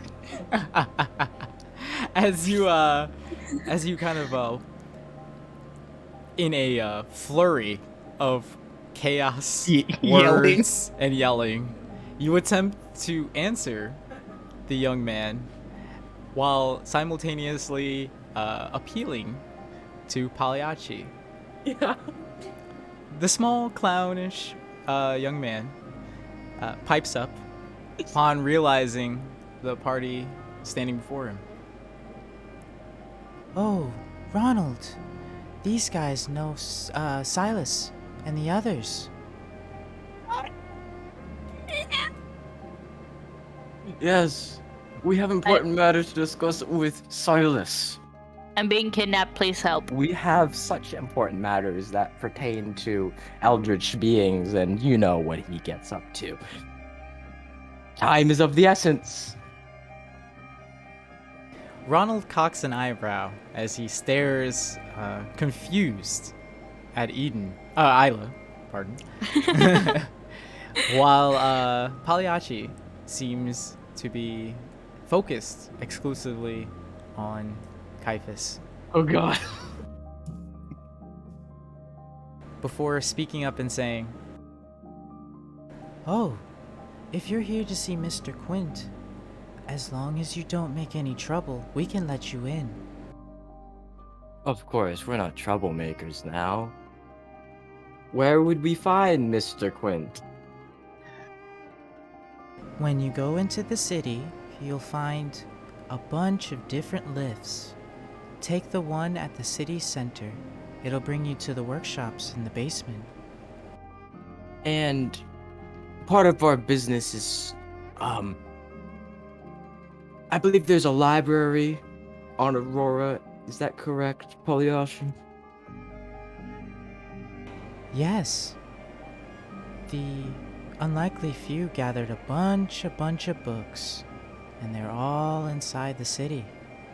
You could find them in the residential area, in the western side of the city. Is that open to the public? Oh, yes. But most Okay. people stay away. Exanther's scary these days. Xanther. I know all about Xanther, don't worry, I don't fear him. Is no one going to help me? Silas told me all about Xanther. I know that they love books. Oh, yes. Exanther absolutely loves books. He spends all day and night reading them. Oh yeah, I don't so think I've he even heard. sleeps. I've heard that story too. I've heard rumors that they're actually a vampire. Oh, no, silly. They're a lich. A lich pyre. That's what I meant to say. You can't tell what Pagliacci's expression is, but he kind of tilts his head silently. The young man standing opposite of him kind of looks to Isla before stating, "Miss, are you in need of help?" Sometimes. Oh, don't worry about Isla here. They're schizophrenic, you see. They Liz is very confused about have what the big deal is. Eradikai told us that he would vouch for us, didn't he? Yes, Eradikai Yes. told us as well. Yes, you read the guy. Eradikai and Silas Quint and You Lich all Pyre. make it such a big deal now. This Yeah, is I don't know. actually pretty just- funny, but also strange. I'm over enthralled with this city.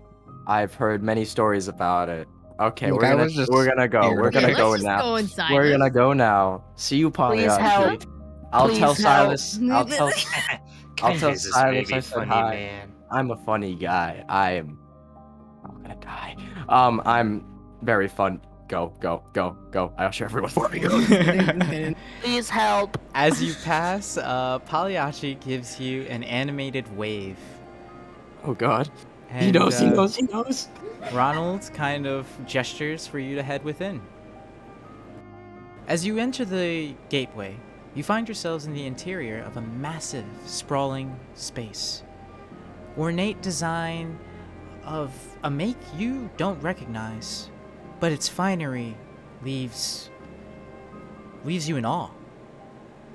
Proceeding further within, you are met with long, winding marble corridors that go further and further to the city's interior. A small staircase brings you to a landing where, on the opposite side of the hall, you see a big pair of brass doors. Okay. So we have two options at this point. I have a feeling Pagliacci's on to me about not knowing who Silas is, so I should probably go downstairs and introduce myself, I feel like. Yes, I feel like that So is that- the best idea. So that when Pagliacci goes, oh, you know Caiaphas, Silas will be, yes, I know Caiaphas. Okay? And Caiaphas might know something about it, so I think we should go talk to Caiaphas, introduce ourselves, the whole shebang, you know. Also, letting Silas know about Snorri. Very important. Okay, I'm Those guards snitching. are- I'm snitching. Those Chiquita's guards- snitching. yeah. Silas is a good adventurer. They probably will kill Snorri. Yeah, we should probably go do that. The guards are bad at their job. Yeah, would Silas...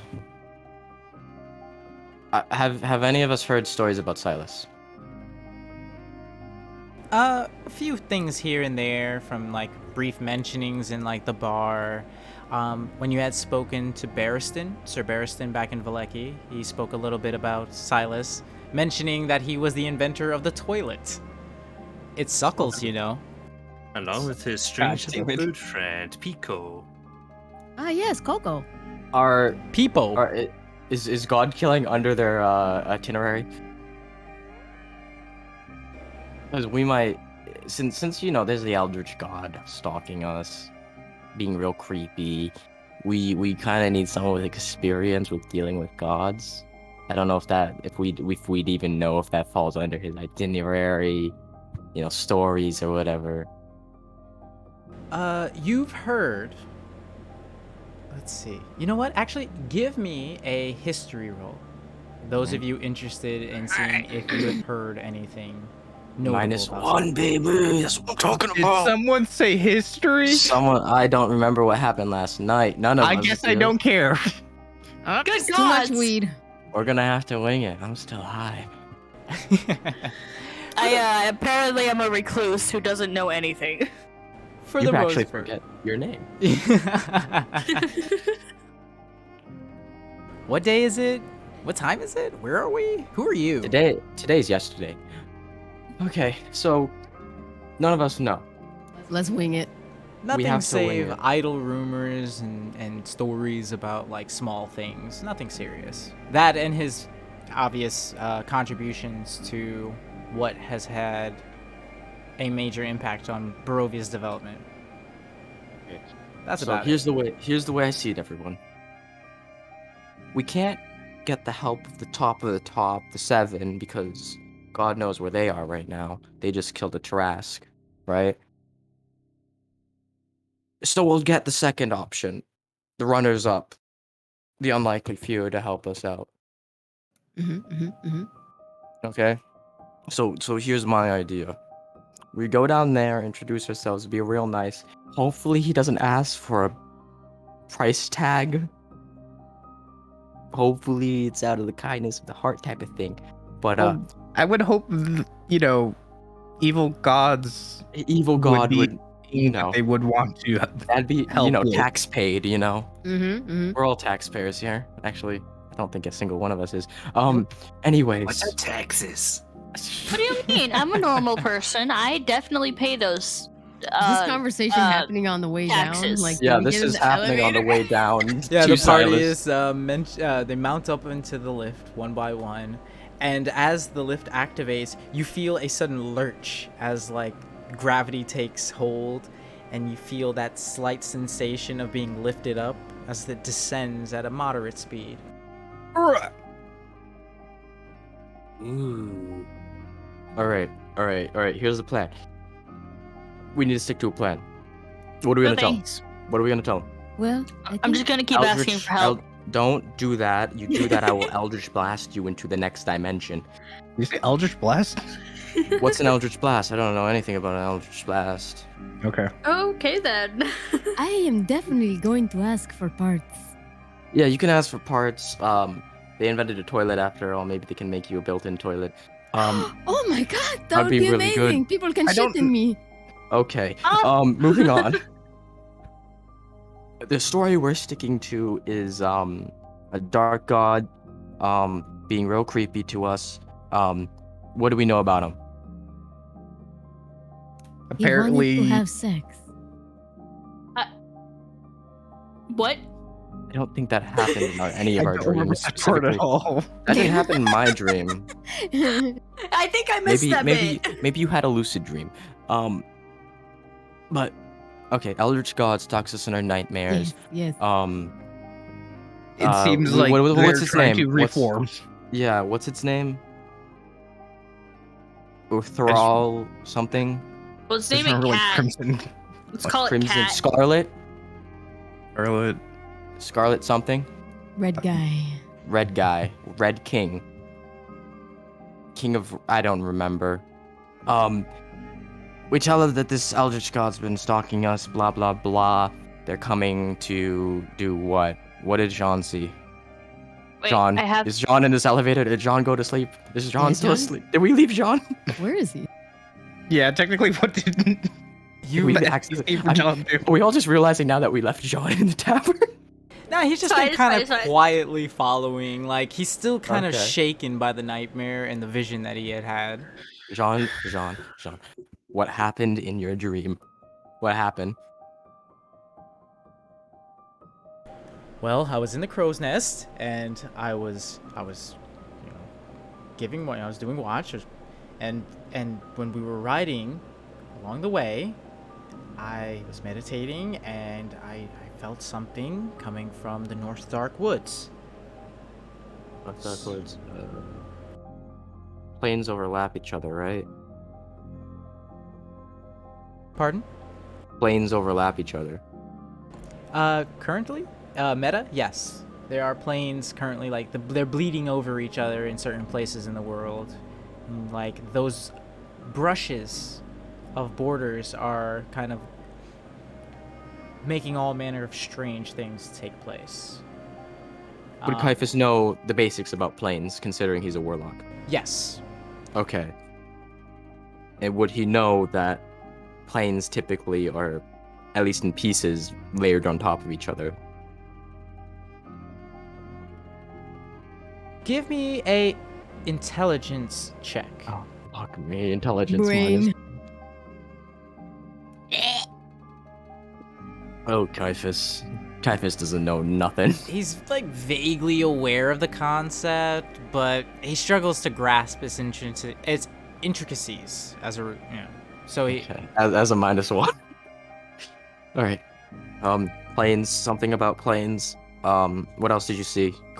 You said something good about cultists? yeah, I was taken to this place, and there were white trees everywhere. I White followed a tree. path, and it led to a clearing, and there were these three cultists. They must have been cultists with the way they were acting. But they were these monks. Maybe they were a union of priests, you know. One of them came to me. We started talking. He mentioned a name, the new king. The new king. He said something Mm. about him coming back or his glory. It's snapping now. Red, Scarlet King. Right? Does that ring anybody? Does that ring any Yes, the bells? Scarlet King. yes. Did you lick one of the trees? Okay. So Did you lick one of the trees? I definitely didn't lick one of the trees. Why would I lick one of the trees? Why wouldn't you? Not really much nourishment to be had from licking the tree. Maybe biting it, you know, It chewing might on the. have maple. But if it's white, curiosity. it might be marshmallow. I feel like there might be better ways to sate that curiosity than licking far- the tree. How far down in the elevator? How much time do we have left? You're roughly about halfway there. Okay. So Lick the s- next tree. Scarlet King, okay. Eldritch God is stalking us like a creeper, like really weirdly. Is he hot? You ran into cultists. Is this really your priority right now? Like, you know what? Forget it. Now's not the time to talk about this. Okay, we tell him. An Eldritch God named the Scarlet King is stalking us really creepily, and giving us hallucinations and telling us that we're what? What did the cultist tell you, John? He said something about us being. We were significant. I think that's what he said. He said that he wouldn't have chosen to show himself to us if we didn't have some type of importance or significance to his return. Significance in his return. Significant. Significant. Can't Sig. try their best to pronounce the word. Sig. Sig. Nif. Nif. Ah. Gans. Kaz. Significance. Yeah. You got there, Kaz Kaz. is Good dead. job. All right. We have significance in his return. And we play an important role in his return. Does that sound decent enough? And that we want to not do that, and that we need his help to figure out what the hell's going on. Yes, yes. Yes. Spitballing tell here. him that That you works. guys That works. kidnapped me? That's what we're going with. Can I tell him Yeah. that you guys kidnapped me? You could have left by No, now. please. I love you. Why would I kidnap you? At Yes, this you point, have- I take friend. good care of you. At this point, Dog has crawled up the sleeve and right near the rib cage. Oh, What? what? Like under the jacket. Oh, Why he's hiding? okay. So, Suspicious. am I getting paid for any of this? Like, Why are you It- following us if you're like? Do you want to be part of this group or not? Just you could leave. no, I do. I didn't bring any money. Your payment is us continuing to live past the Eldritch God.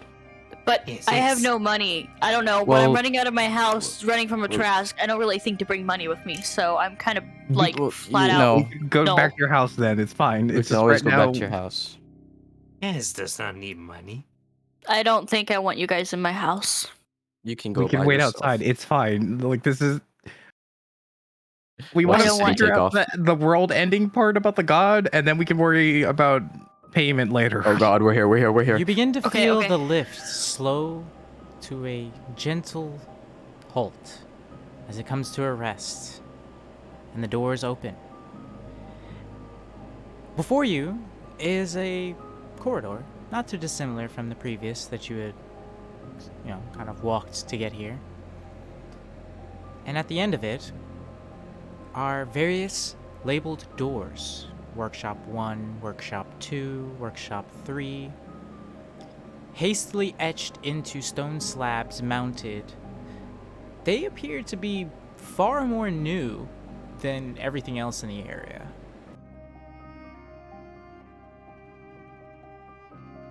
Sir. Which one has activity coming from it? You hear the gentle sound of rapping coming from the first workshop at the far end of the hall. Um, Do we knock first? is the door open? It's closed, but doesn't appear to be locked. Okay, we're just gonna knock. We'll try and knock loud. Actually, Kaz, you knock. You're the strong Yes, one. guys, you know. Kaz, don't hold back on this door. Kaz is going to knock on the door.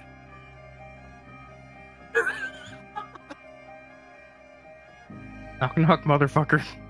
As Kaz begins to knock on the door, they seem to fail to realize just how much strength they put into it, and inadvertently punched the door open and dented a fist outlined, kind of warped and bent into the center of the door. Oops. This is a metal or wood door. This is a metal door. This is horrifying. This is what that is. FBI, Hello? open up! Kaz rubs the back of her neck and chuckles nervously. As they don't make the mistakes they used to. No, Cass, you broke it. No, no, no, Oh, no, Kaz Kaz. fix. From Kaz can fix. No, I'm Kaz. just It's from the Perfect. far side of the room. What the bloody hell was that? I just want to raise my hand up to I'll knock Kaz. normally on the door. What's left of it? I'm gonna raise my hand to Kaz, waiting for a high five. Do you really want to get a high five? Yes. Roll Kaz will your go for the high five. Oh, to gods. I regret the high five. As Kaz's hand claps into Isla's, the force of it makes your shoulder jerk, and you almost wrench a muscle. You take 1d4 damage. Oh gods, okay, I love that. Tried warning you. I had personal Oh, You take experience. 4 damage. Kaz is so I- sorry. She does not mean to hurt you. You nearly fine, fold I- in half backwards like macaroni. This is fine. I just watched you barge open a metal door with literally no effort. I should have known what was gonna happen. It's not your fault. As the two of you discuss, you see a man appear from around the corner of the workshop. He has bronze skin, stark white hair, and brilliant golden eyes. He appears to be shirtless at the moment, his body crisscross network of scars and old wounds. In his hand, he bears a blacksmith's hammer, raised ever so slightly above his head, as if ready for attack. It slowly comes to a gentle rest at his side as he realizes the people at the door. Who the hell are all of you, and what are you doing in my workshop? Hi. Hola. I what's am our me. Group name. Hello. Hey, we first ever know you, right? I Did don't, we I ever- I don't think we never can- think about this. We met at a dinner party. One time, a long time ago. Okay, screw this. Eradikai said we should meet with you. Yes. Dinner party friend. We have a particular situation pertaining to something that we know that the unlikely few would have an interest in. Oh, well, if Eradikai sent you, it must be something important. Oh, well. He sets the hammer down on one of the nearby benches and kind of pulls up a crate and takes a seat.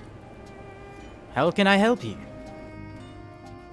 We're being stalked by an eldritch god going by the name the Scarlet King, who wishes to establish a new order, something like that.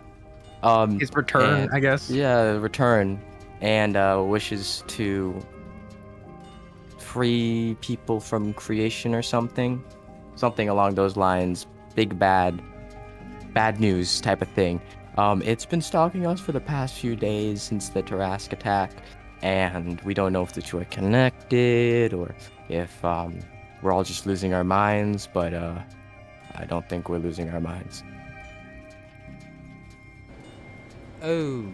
Okay. Well, that's a lot. Well, maybe we should start from the beginning. Who the hell are all of you?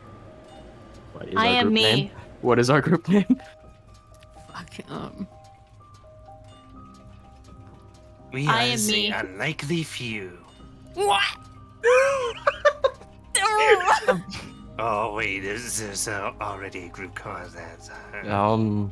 We are the new few. Yes, a new few. New few. the Yeah. new few? Yeah, the new ones. The Fresh. the better few.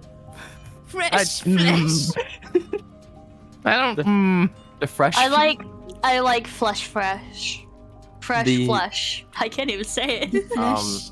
Fresh new few. Fresh flesh. Where We need Good help in Cocks general. a skeptical We're a mess. eyebrow. Right. We don't know what we are called, but we are good friends. At least Kaz thinks so. we are Ruin's reality. How about I don't know these people. How about we start with this? This is an easy one. I'll start with you. He points to Caiaphas. Your name. My name? Caiaphas Blackstone. Nice to meet you. Right, Caiaphas Blackstone. Okay. We met at a dinner party. I don't think he asked that. Years ago. It was a few years back. We met at a dinner party. That's I still don't think he interesting. asked that. A few years ago. I don't believe I've ever been to a dinner party. It was a dinner party, I'm pretty sure. Yeah? You were pretty, I think you were drunk at this dinner party. Oh, you don't say. I think so. I don't know. I don't know. Come on, Silas. He didn't say check. Just dig this hole even deeper. Hey man, double down, triple down. Mama didn't raise no quitter. I know Rub since the those two first brain section. cells together. Caiaphas is still high, by the way, so, you know. Oh gods. I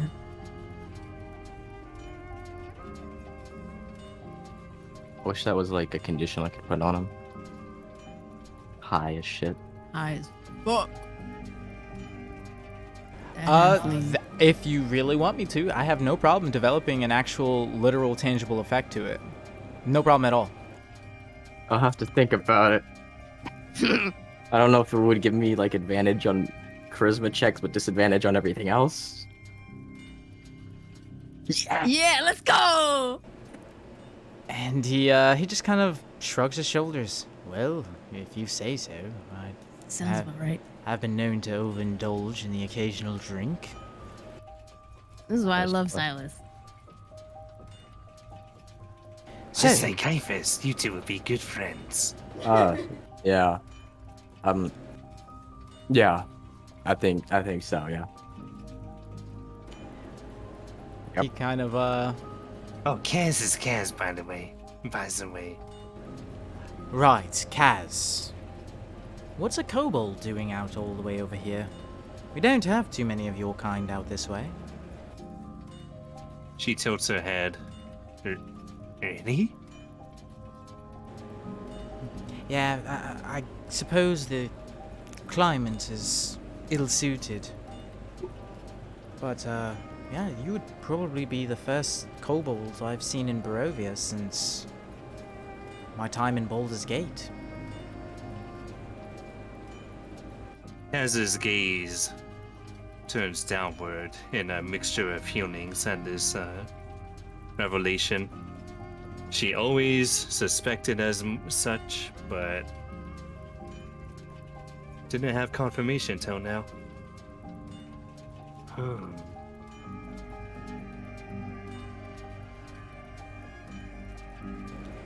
And you, good sir? He points to the Owlin. Hi, I'm Lance Goodwin. I want help. I don't know what we're doing. He kind of gives you a somewhat empathetic expression. Well, I can relate with that feeling for certain. And how about you, young lady? Pointing to the fairy. I am Isla. Ah, fair enough. And then he gestures to the cloaked individual towards the back of the group. Don't be shy now. Chiquita steps forth and outstretches a hand, looking up at Silas very seriously, and says, "My name is Chiquita. It's a pleasure to meet you." He takes her hand, shaking it. And Silas squint. Don't squeeze too hard. Realizing the nature of your hand, he turns it over and begins to inspect it. Oh, you're an interesting design. I don't believe I've ever met a Warforged with synthetic skin. Yes, it's been a long time. Some of it is deteriorating. Yeah, he says as he withdraws his hand, and with it, Chiquita's finger sheath. Oh, sorry about that. He gingerly hands it back. Right. Well, you're an interesting collection, to be certain. So, a eldritch god, you say? I was assaulted as well by someone that scared all of us as well.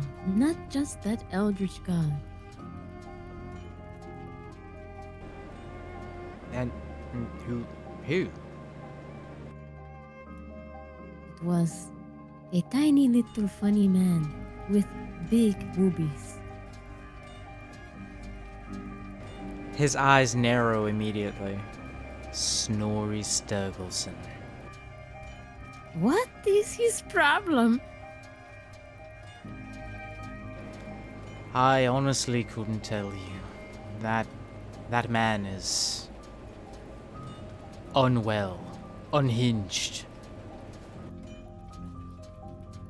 Yeah, all right, so I'm just gonna say this, since you already know him. He might also be a concern of godlike proportions. Pardon?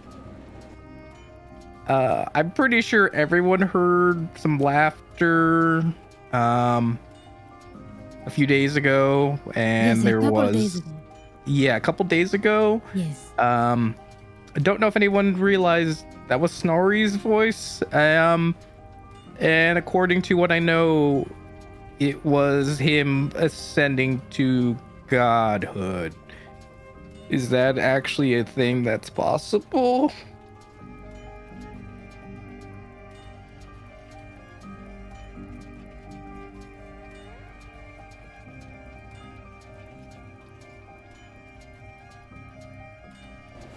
Snorri ascending to godhood? I'm not sure how he would go about doing it. Maybe it's possible? You say you saw him? I'm sort of. Look, I'm a nerd, and I kind of just knew when this fucked up stuff was happening in the sky.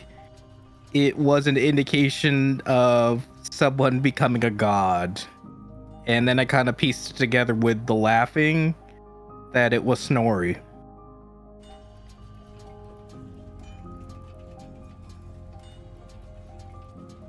Roll persuasion. It's not so much convincing him that Snorri would do something of this nature, but more that he would even be capable of doing something of this That's nature. fair. Well, 21 or 22. If anybody could possibly scheme such machinations as to ascend, it would be Snorri. Man, I want to try to ascend to godhood now. Some time ago, several years back, some strange events took place in Valleki. Suffice it to say, I've had my suspicions about him for years now. Things he did that night, they don't add up and they don't sit right. I'll look into investigating further, and I appreciate you bringing this to my attention. Yeah, because I kind of feel like we can't handle it, and you have a better chance. And also, I'm just going to ask, do you have a witness protection program at this point? Because I feel like everything's out against us. I'm not out to get you. You keep Definitely saying sus. I don't. Saying it more does not make us feel safer. Silas kind of looks the group over, taking a moment to survey their general state of well-being, and with a somewhat empathetic expression, he states, "You all look like you've been through a lot.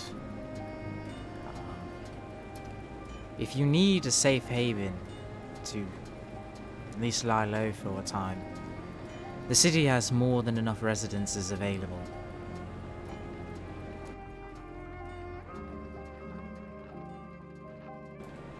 And I imagine you've probably, and given that you've even crossed paths with Snorri, probably in a not in a good mental place. So if you like, well, we can discuss further plans for the future in the coming days if you like. Aurora should be here for another week or so as we gather supplies and materials. We have an expedition planned for the north in a week's time. At least until then, you have safe haven and harbor here." Nice. Thank you. Was that library that had all the Eldritch God books and like cursed knowledge and all How do you know about that? Curse Oh. knowledge, my favorite. that? I think it was Youth that told us. Yeah, I think it was. I think it was you, but Someone then I told kind us of No, about extrapolated that to the library. it definitely was you who told you. It's just like, Silas wouldn't know that. Yeah, yeah. Yeah, I was just trying to So remember. pretty, lady. You've told Uh, us about the library and that it might hold something to do with this god. Wait, you know Youth? Yeah, We yeah. encountered them, yes. We met her at Eradicai's bar. Eradikai and friend Jean here, they had duel in which Eradikai totally whooped his butt, and you've helped heal the wounds. Oh, I see. Well, if you knew Youth, why didn't you say so from the start? We had a lot on our minds. We are We- very shaken. We may have PTSD. We are I'm a mentally scarred. Warforged. Yeah, the Warforged is having nightmares. That's really a sign of That is our not okay. our really bad condition right now. Yikes. Well, if you're looking for information regarding your Eldritch God, he appears to be somewhat hesitant at first, but eventually decides to mention. If you go to the hangar on the eastern side of the city, you should find an airship there. It'll look very different from the others. That's the Grim Kindness. Board it. You should run into an individual named Sasha. Sasha should be able to point you in the direction you're looking.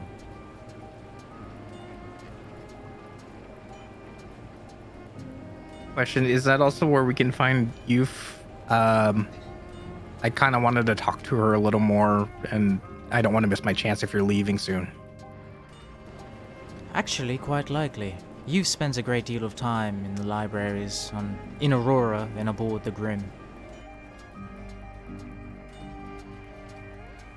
So Okay. that's where we're heading next then. Is there any way we can contact you in case something really bad goes down and we actually, shit hits Need the help. fan type of situation and we need the backup plan before the backup plan type of thing? Actually, I have just the thing for this. I have a question too. One sec. He goes over to one of the tables in the workshop. A small wooden box is withdrawn. He makes his way over to the group, opening the box. Within are contained a collection of small bluish stones in the likeness of a head. These are sending stones. You can use them to communicate at vast distances, so long as your intended target is on the same plane. You should be able to get get in contact with me. So, feel free. And he hands one out to each and every one present. They're also tuned to interact with each other. It should be very useful for communicating and Very nice. I also have a question. he nods and then turns to Isla. You had something to ask? Oh wait, yeah, Isla first. Can I bum some money?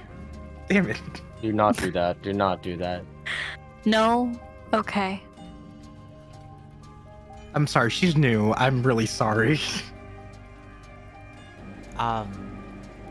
Well, I don't have any funds on my person, but your arms and armor look a little shabby. I'll tell you what, while you all settle into the city for the time, I'll throw something together for you. At the very least, it'll help you in your coming adventures. Alright, I'm down.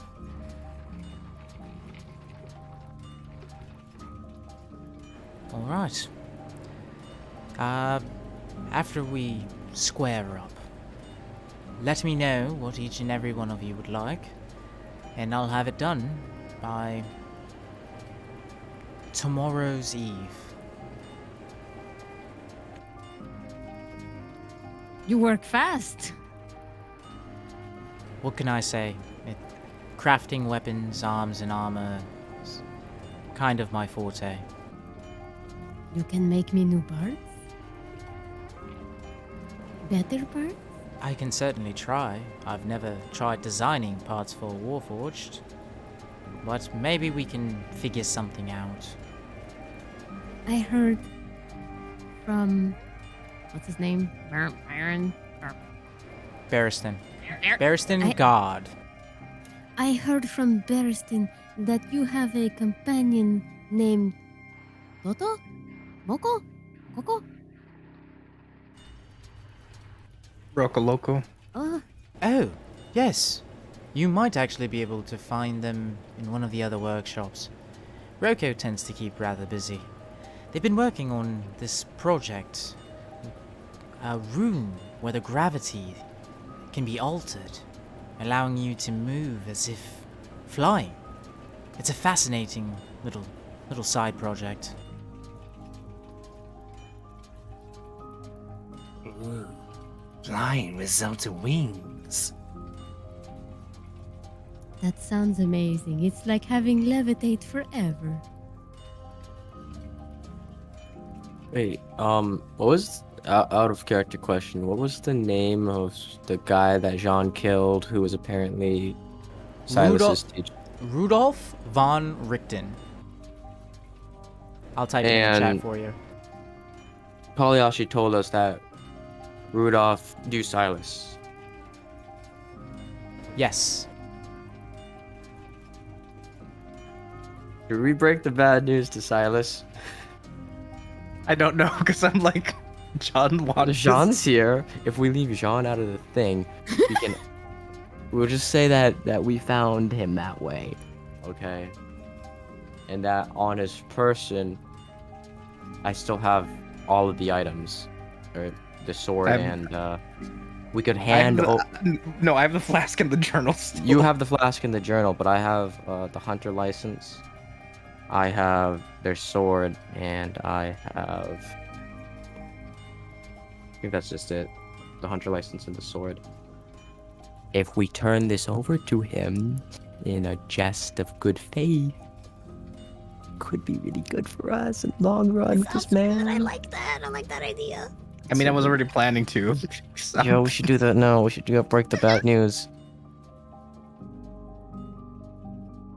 Okay.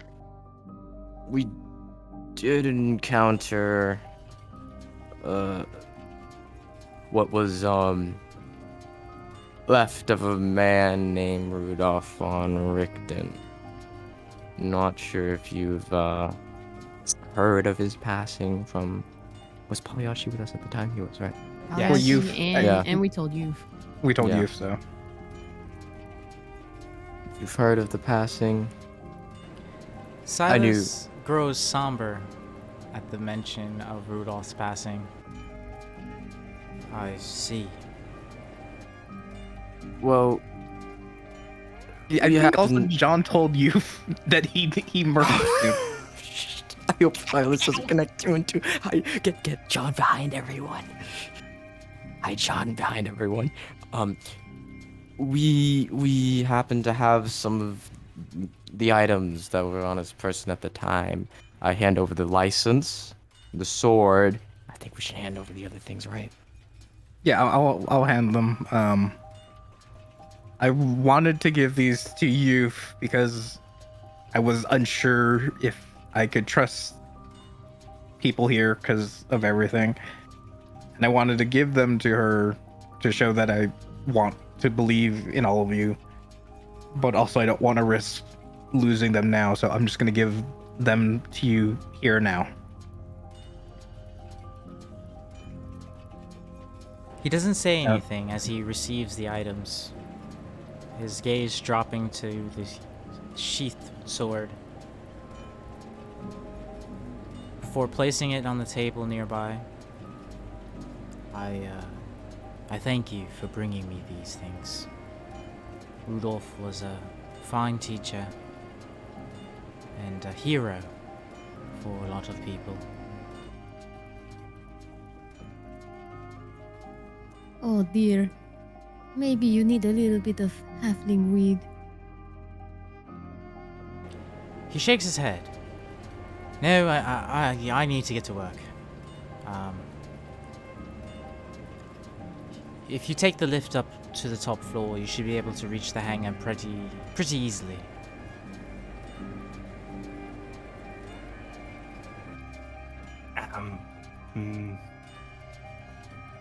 As sheepishly, with her arms folded behind her back, shuffles in place.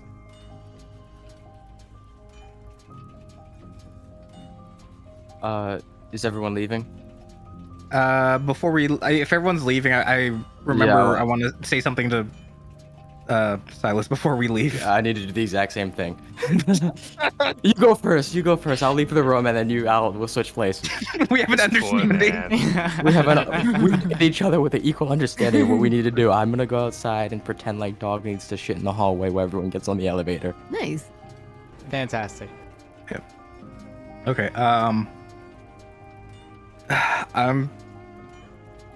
Thank you for helping us, and I'm sorry that we're just new to this and we can't repay it right now, but we do want to get stronger and we'll do something in the future. And I just wanted to let you know, I don't know if you know, there are some coins in the journal. I just didn't want to say it out loud because I don't think they need to know about that, but I just want to make sure you don't accidentally touch them or anything happen. He handles the journal, letting his fingers brush over the raised surface beneath the leather, indicating the position of the coins. He reaches into his pocket, withdrawing one of those very same coins, speared through and threaded by a leather cord. They're not as scary as they look. But thank you Oh for my bringing God. this to me. He just whipped it out. Sure. You're cool, thank you. Okay, I'm gonna go now. And I just like do that awkward stumbling as I'm like, yep. Okay, I'm good to go, everyone. Okay, I'm gonna go in the room now. Dog's gonna stay outside, still shitting. Violently. Oh, shit. Violently, vigorously, and joyously. As I This is what enter the happens with the room, cheese. is everyone in the elevator still? Like, waiting, Chiquita- holding the elevator? Chiquita's have to gonna go go try to find Coco. I mean, But Momo. we can do that later. Yeah, after Caiaphas is engagement with Silas will transition over to Chiquita and her search for Roko. Alright. As I enter the room, dog suddenly stops shitting and goes up to the closed door and attempts to listen in on the conversation, failing horribly. As I go in there, I say, "Oh yeah, I forgot one thing before I left. I take out a paper." And I was like, "I was wondering if you could make a shield." I know that's a little out of left field, but I need it to like withstand the brunt, and as I'm writing something completely different that can stand like the complete brunt of like a lot of attackers at once, you know? You know what I mean? Vaguely. Here, more details are inscribed here, and as I hand him the paper, it's folded like 3 or 4 times. And I was like, send me a message or whatever when you tell me you understand that. And I leave, and as I'm opening the door, I turn back to him with a mild look of terror in my eyes as I close the door back behind me. Dog goes back to pretend like they've been shitting the entire time. Confused, Silas kind of fiddles with the paper before unfolding it. Oh my god, Shiro! Sorry, my cat just like almost knocked over a table, among other things. Really wants to see the note. Yeah, tell me about it. He unfolds the note to inspect the contents there within. Says, quickly written across it, "I think my patron's trying to kill me. Help." He looks up at the paper, from the paper at the door that Caiaphas had just left through. A mixture of concern, anger, and solemn resignation. He turns, grabs one of the nearby bottles resting on one of the workshop tables, uncorks it, taking a long draw before hefting his hammer and setting to work. Meanwhile, in the hall, as Caiaphas makes his exit, he runs into Chiquita, who is currently peering in to the Workshop 2 door. Within, a strange bluish glow can be seen emanating outwardly.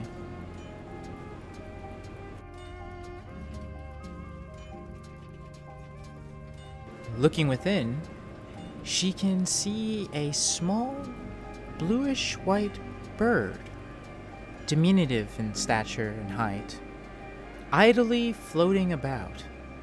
A look of deep thought and reflection seems to be etched onto their bird-like features.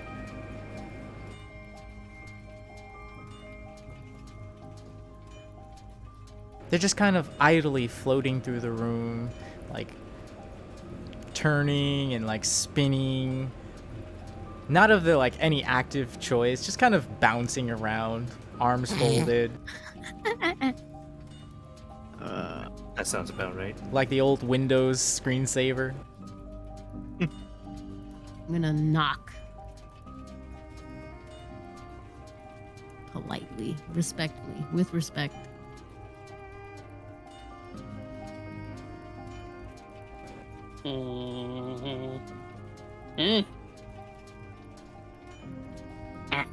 What is it now? Chiquita will, I guess, poke her head in.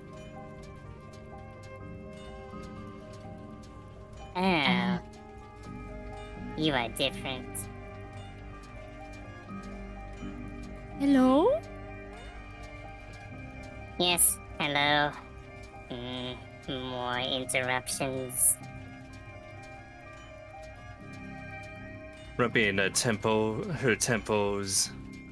Roko slowly drifts over to where Chiquita stands. And all the while, with a little metallic tablet-shaped device in her talons. She taps into it, and then the gravity in the room slowly returns to normal. And Roko gently lands in front of Chiquita. Chiquita is fascinated by Bird. Why, hello there. Roko in turn is also fascinated, but not quite in the same way. Her brows are still furrowed as though she's constantly in thought and also constantly grumpy.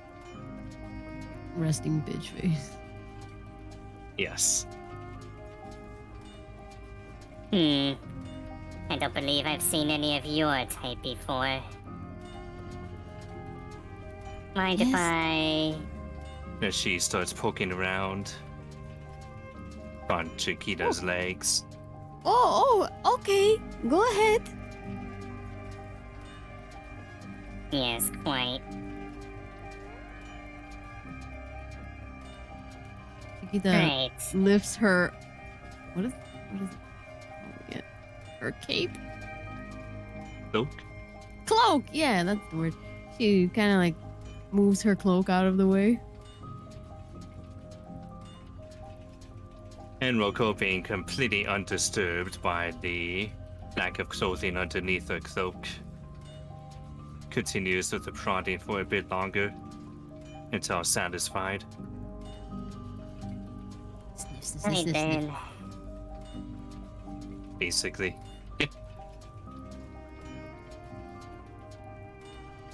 Right. You are clearly not of organic origin. What is your make? I am what they call a warforged. I was made long, long ago. Long ago. Interesting. You certainly look as such. Yes, very old. And I heard. Well, first I met with Silas, Senor Quint. And now I come to you because I need new parts, better parts, desperately.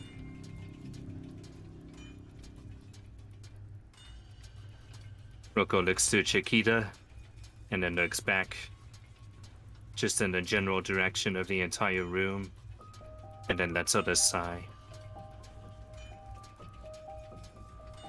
Very well. But you may have to wait for a while. I have much in the works. The pipeline is ever growing. That is fine. You may experiment on me as you must. Oh, I think I will.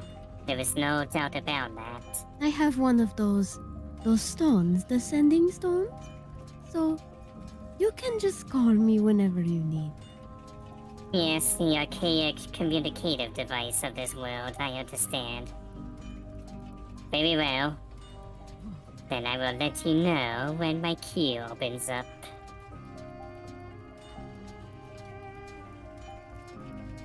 Before I do, though, Okay. She taps into her tablet a couple more times, holds it up towards Chiquita for a few seconds, and then very good. You may leave now. I will notify you of our next visit. Okay, sounds good. That heads out. And she rejoins the others, whom are waiting patiently aboard the lift. As she enters, the doors eventually close, and the lift begins to ascend at the same rate that it had descended prior. Whee! As the lift ascends, The party sits in silence, reflecting on the meeting they had just shared and the events to come. With a gentle ding, it comes to a resting halt, and the doors open, revealing a rather bustling corridor filled with all manner of people. Elves, humans, dwarves, genasi, so on and so forth. A quintessential melting pot of individuals, all moving to and fro as they handle their day-to-day business. The general vibe seems to be rather happy and positive. Smiles abound as you make your way, eventually reaching a signage on the wall directing to various areas in this side of the city. Following the signage that points to the hangar, you continue onward until eventually massive door sits before you. Easily, 3 carriages side by side could pass through this doorway. As you approach, it begins to rise up as the door withdraws into the frame at its top. Within, you see a huge, sprawling shipyard. Within contained are 3 airships. 2 standard-looking hot air balloon airships that appear to be in the midst of being, what's the word I'm looking for? Emptied of its cargo, I guess. And on the far side, you spot an airship of a very unique design. Darkened wood kind of forms its exterior. A massive skull is set on its prow as an ornamental piece, and it's flanked by 6 sails. On the back, however, is where you notice the most interesting deviation from this airship's design, as it appears there are 2 massive engines mounted onto the back of the vessel. It appears to be undergoing repairs, as a patch is being kind of created for the port side of the vessel. As the group approaches, you see a tabaxi kind of idly pacing on the top deck of the ship.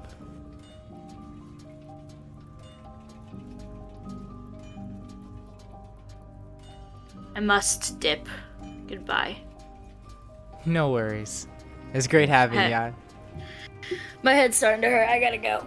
See you So guys. good. We're probably only Yeah. gonna go on for a little bit more anyway. Alright, see you later. Sorry to leave early. No That's sweat. okay. Yeah. Alright. Have a good night, guys. You too. You too. Good night.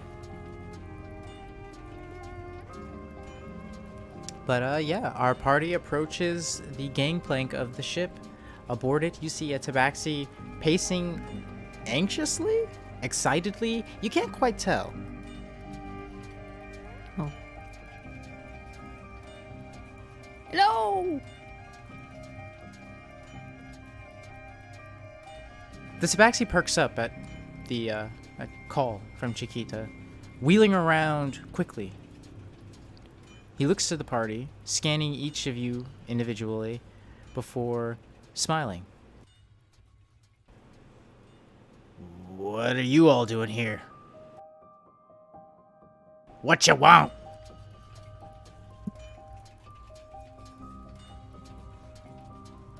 Is this the person we're supposed to mention the library to? I'm not sure.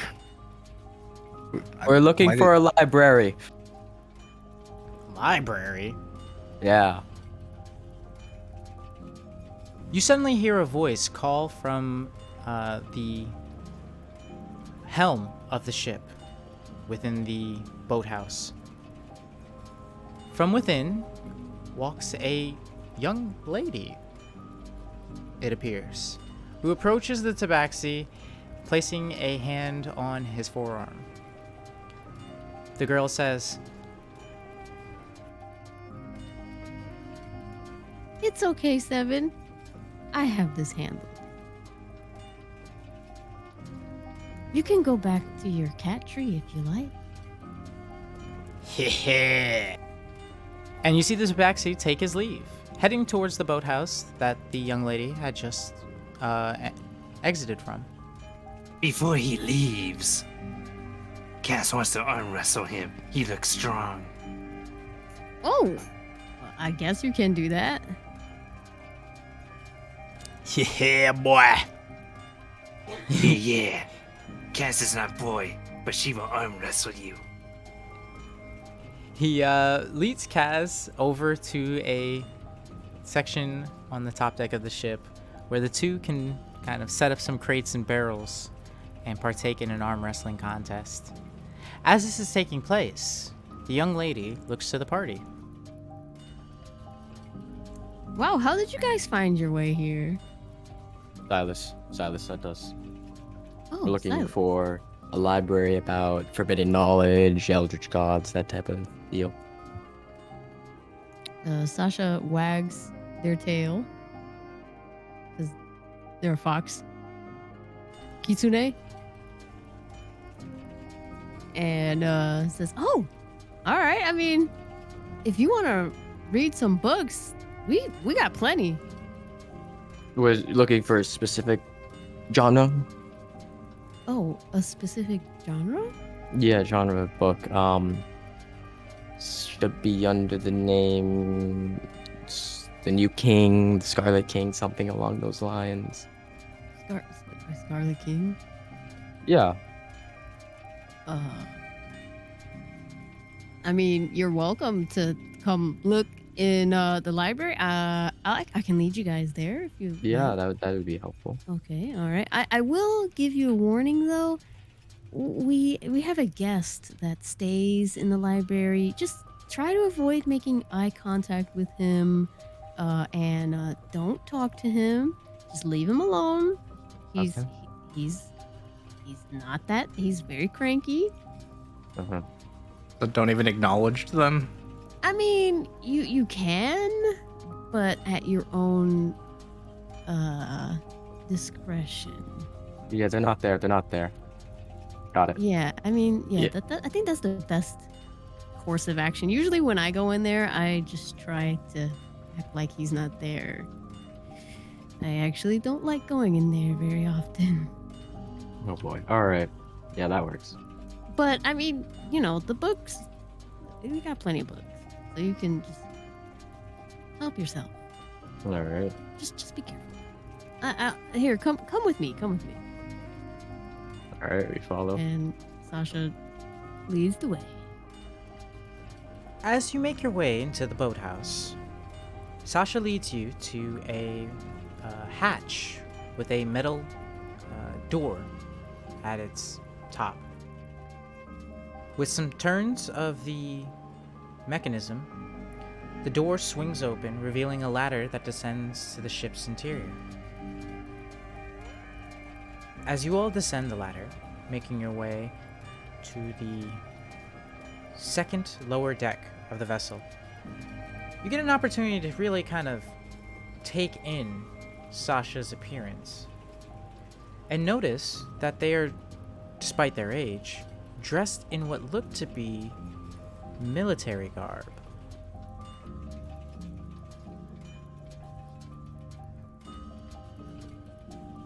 And has black hair with 2 fox ears and blue eyes, pale skin. Sasha eventually leads you to a door. Atop it, it states, "Enter at your own peril." Yeah, see? Yeah. You see the sign? Yeah. Yup. Sasha opens the Huh. door and leads the party to its interior. As you enter the room, you are greeted by the sight of multiple dark hardwood stacks. Books lined from bottom to top. Some ancient, worn, and on the verge of collapse. Some so old, they look like if you were to sneeze, they would explode into dust. And some texts with unusual, well-kept natures. Some almost looking brand new. As you kind of survey the scene, on the far side of the room, you see a figure dressed in ragged black robes. A cloaked figure poring over a book. At your entry, the figure turns, lifts its head, and gazes in your direction. 2 red pinpricks of light shine brightly from the darkness underneath the hood. And almost just as quickly as it had registered your entry, does it go back to its reading. Wordlessly. Sasha clenches their butthole. On the opposite side, you hear some shuffling before you see the familiar face of Youth peer out from behind one of the stacks. She smiles warmly, greeting the party and offering a embrace to anyone willing to take it. Happy to see that the group has survived and safely returned.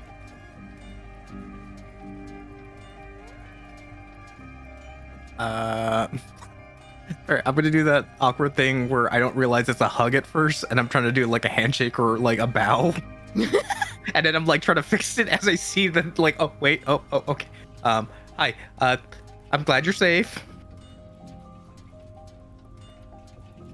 Yes, it was a harrowing experience to say the least. I gave the journal to Silas because I wasn't sure if I would see you, but I just wanted to let you know that was supposed to be my sign of trusting all of you, and we are in over our heads because we're dealing with deities that are beyond our comprehension right now. So that's why we're in the library. Deities? What happened? Scarlet King? Does that ring a bell? The True King, something about, what was the name? Urmal Tharaka? He was split in 3 by AO, and it seems like they're trying to come back, and we may be involved somehow, and we don't know how or why. What was the name? Also Snorri, but that might be another thing that Sure. Silas is looking to. Shormash Shamash. Erdal? Is that it? That sounds right. John, say it for us. Shamash. We don't remember. Something- Don't say it Shamash. 3 times. Oh god.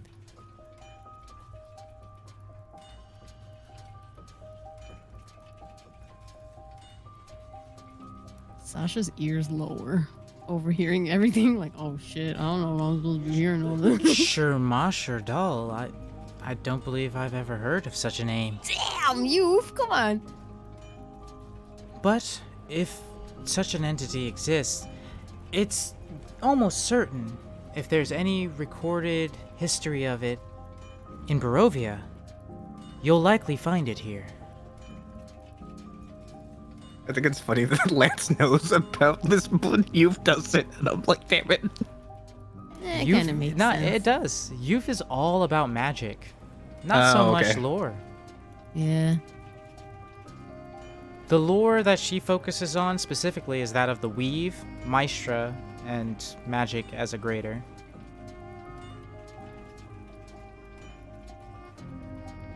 Okay. I guess I'm just expecting, like, please let there be another nerd who knows what's going on. No? Okay, great. But she clearly shows a willingness to investigate.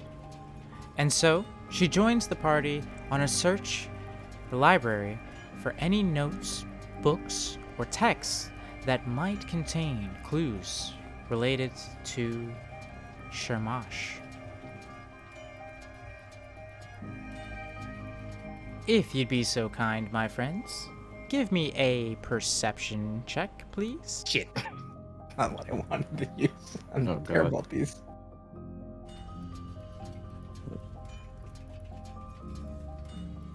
18. Okay. 17. Didn't know shit for once. Give me one moment. I'm gonna pull up Jean I just and realized Isla's we all rolled sheets. 17s.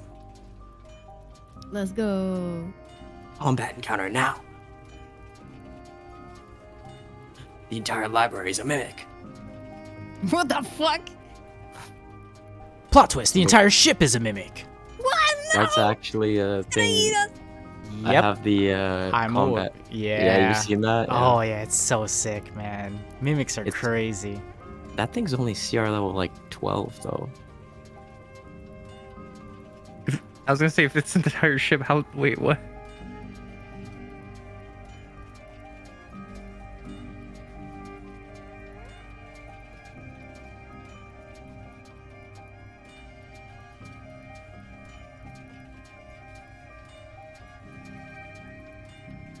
Okay. As the party splits up, scanning the library for whatever books they can possibly find, Chiquita, Caiaphas, Lance, and Jean all manage to find some various text or notes or reference to Shormash. Apparently, he goes by many names. One sec while I list off a few.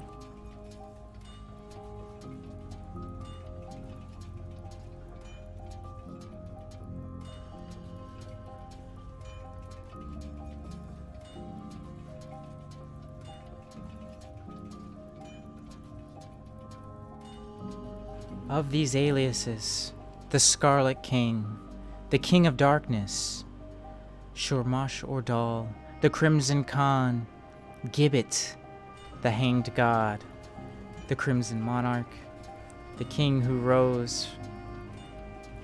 Hold on. From the bleeding, the Lord, the Throne of Despair, Defiler of Worlds, so much more. If references serve, Shormash is the antithesis of all that AO represents. Creation. And in your various readings, you happen across a prophecy. In this prophecy, it speaks of 4 horsemen rising and riding once more, heralding the tolling of 7 bells. Those bells herald the return of him. For when they toll that 7th bell, he will walk the Primaterial once more.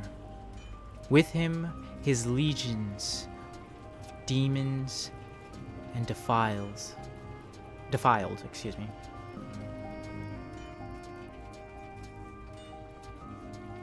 However, there is hope. For within the text, you find a hint.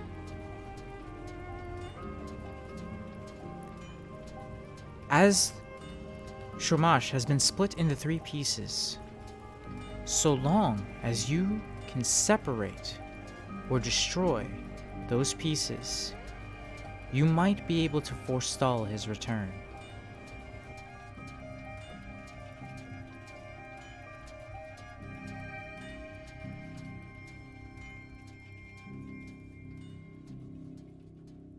Four pieces. 3 pieces. 3 pieces.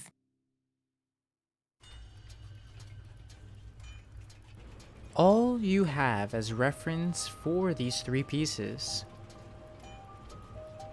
is a reference to 3 entities. the Father, the Son, and the Spirit.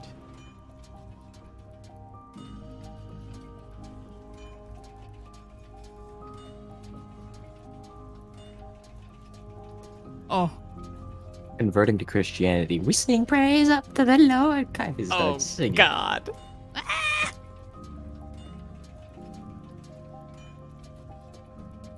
I'm actually in shock right now. Here.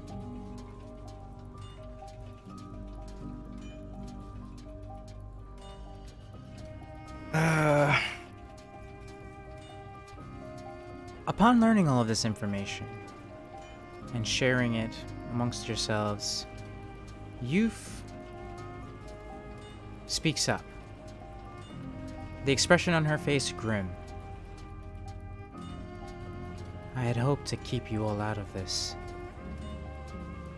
When we had met last, it was this prophecy that I was keeping from you. Without going into too much detail, suffice it to say,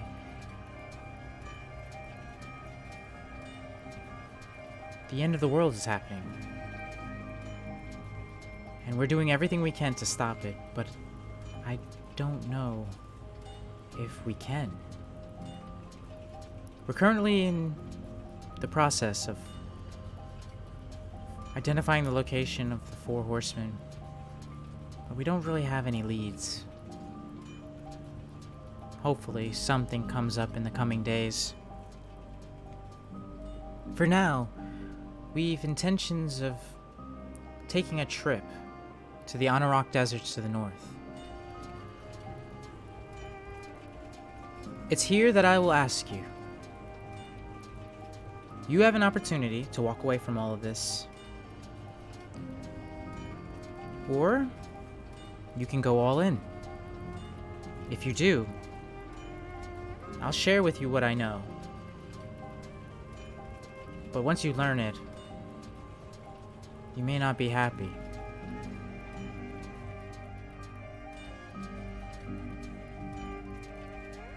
I think it's a little too late to turn back Yeah, now. if we turn back,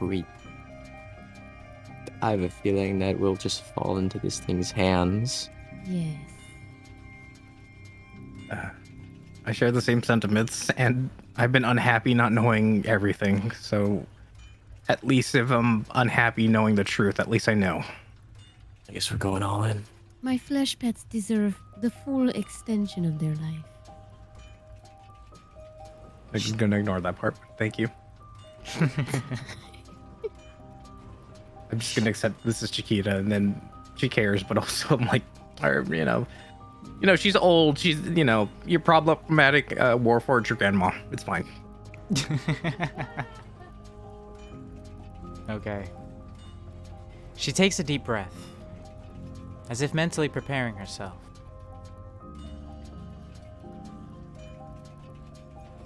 Some time ago,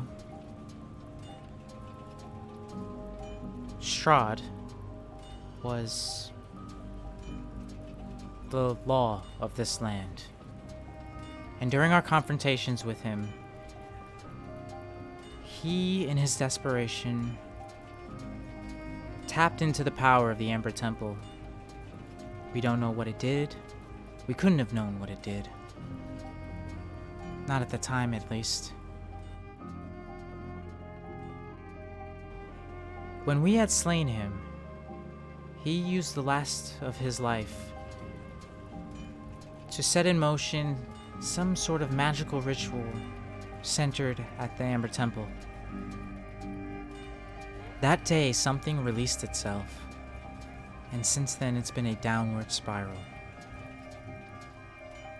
The worst of it happened in Lysek, a city in Etheris, to the far, far west. It's there we met the first of the Four Horsemen.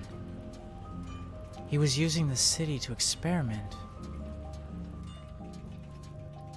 We just wanted to help. It ended with hundreds of thousands dying. We made the right decision. If we help the people over slaying the Grazer, there's no knowing how much more death there would have been. We made the pragmatic choice. But as it turns out, it was the wrong one.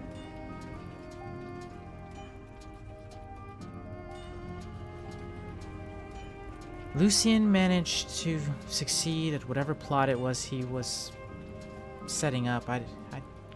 We never even figured that much out. And when he summoned the Grazer, something came with it. Something fell from the sky. It came out of the moon like an egg. It fell into the sea and swam off while the Grazer tried to consume Lysek. We couldn't pursue. Ever since Lysek, things have gotten worse. Now, machines are stomping across the land, hunting us for what we failed to stop that day. Not to mention, we've no idea what could happen if the Four Horsemen awaken. Well, the end of the world, surely. But when Lucien was in Lysek, the Weeping Pox, it was horrible. If war, famine, and death are anything similar, so many more people will die. And so, we're traveling to the deserts to the north. In a previous journey, Silas had managed to uncover some ancient Netherese technology. And we've been repurposing it in hopes of using it as a tool in this war against whatever the hell that god is.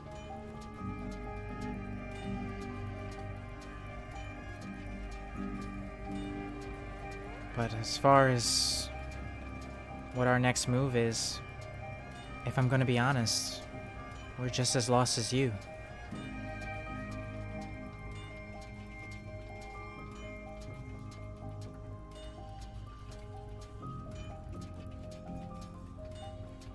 That is very sad.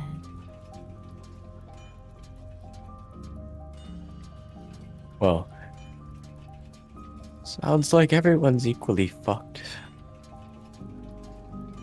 Yeah. Silas hasn't been the same since Lysek.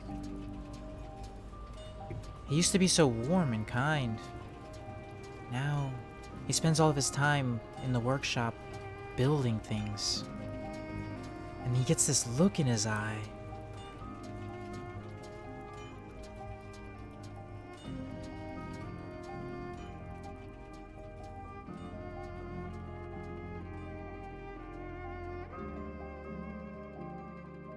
Hopefully we find some more answers when we head to the deserts.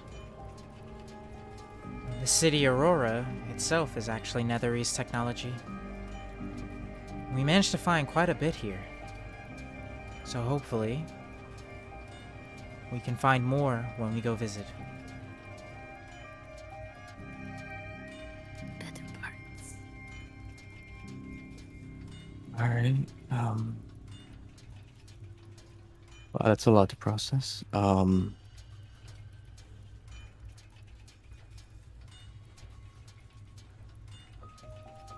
guys will give me Yeah. give me a moment. I'm gonna go use the bathroom.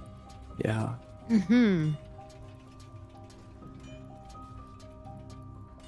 If there is anything that we can do to help, please let us know. I will do anything I can. You all are very good souls. I'm grateful that we cross paths. Well, if the world ends, then what fun is that?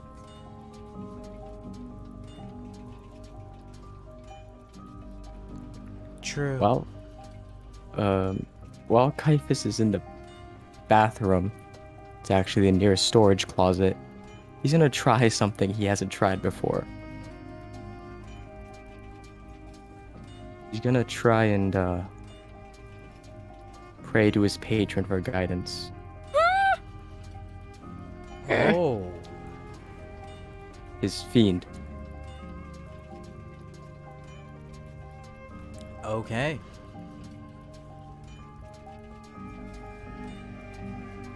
Caiaphas, in a moment of solitude, attempts to do something he's probably never done before.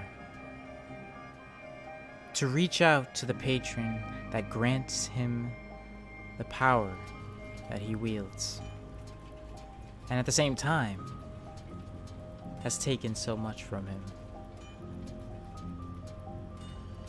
As he closes his eyes, speaking a prayer in Infernal, one he's spoken many times before for various other reasons.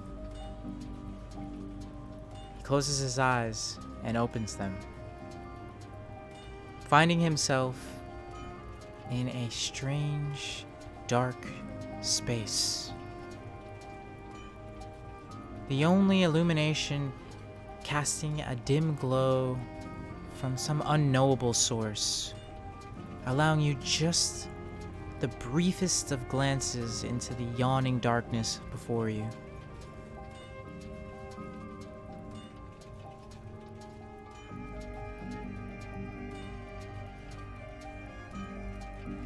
Hello? Anybody there? Fiend, come out.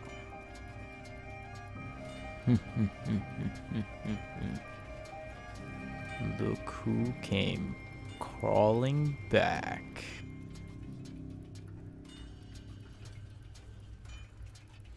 Okay, I need, much as I hate to say this, I need your help right now.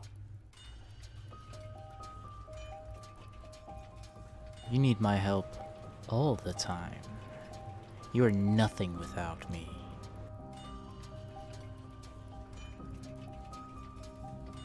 Listen, I think I've gotten myself in over my head. I need more power. Oh? More power, huh? And what do you have to offer?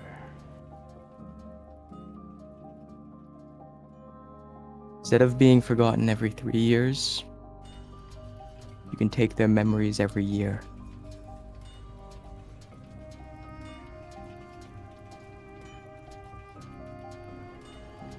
In the darkness before you, a glint can be seen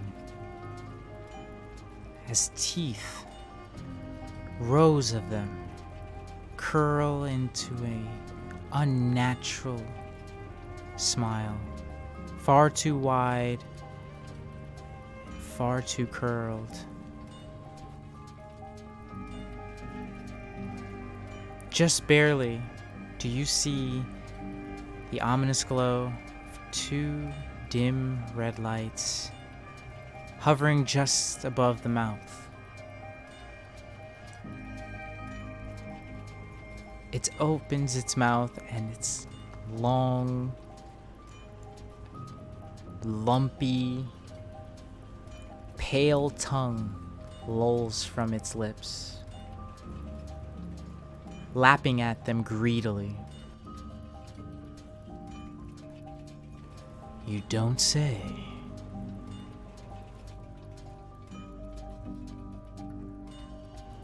Deal. And you suddenly feel an agonizing pain course through every inch of your body, as if something is being taken from you. Yet you remain whole and unwounded.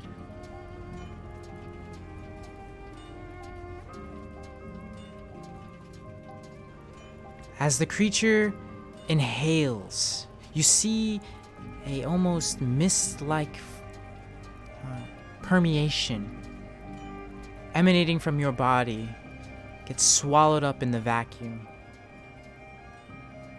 And as he exhales, a charred, blackened smoke over your form, you feel the pain subside, and instead, invigorated, empowered.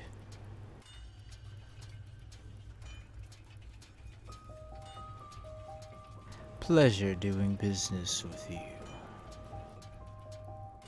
The memories from you are oh so delicious.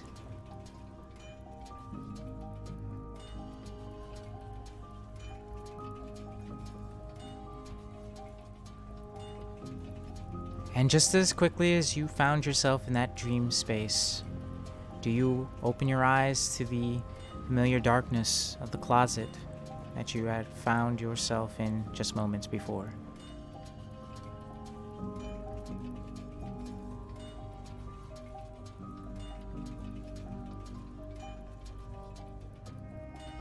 Take a deep breath. And I take out a journal from my bag. Start flipping through all the names of the people that I've met over the years. I quickly scroll down my party members' names, each one with a brief description underneath of who they were, how I met them, what interests them.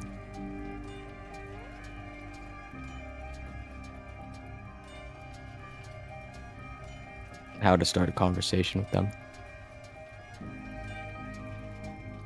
With solemn resignation, you record these snippets, these memories, these moments that you shared, clinging desperately to what you know will be taken from you eventually.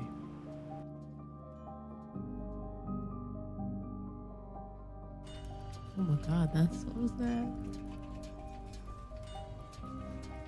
And I think that's a great place to call it for tonight. Oh my god. Oofa doofa. What the fuck? We'll be picking up pretty much exactly where we left off. As always, an absolute pleasure having you guys. Today was really fun. Yeah. Absolutely. Let's So tear we some are hearts making more next time too. I hope the information provided gives you a little bit more direction and of an idea of maybe where you can go next regarding how you want to proceed as a party. You know what I mean? Yeah. Any questions, comments, concerns? Critique? Always trying to improve. Yes, do we get therapy sessions, group therapy from the inevitable possibility of getting PTSD from this campaign? Hey, get in line. Get in line.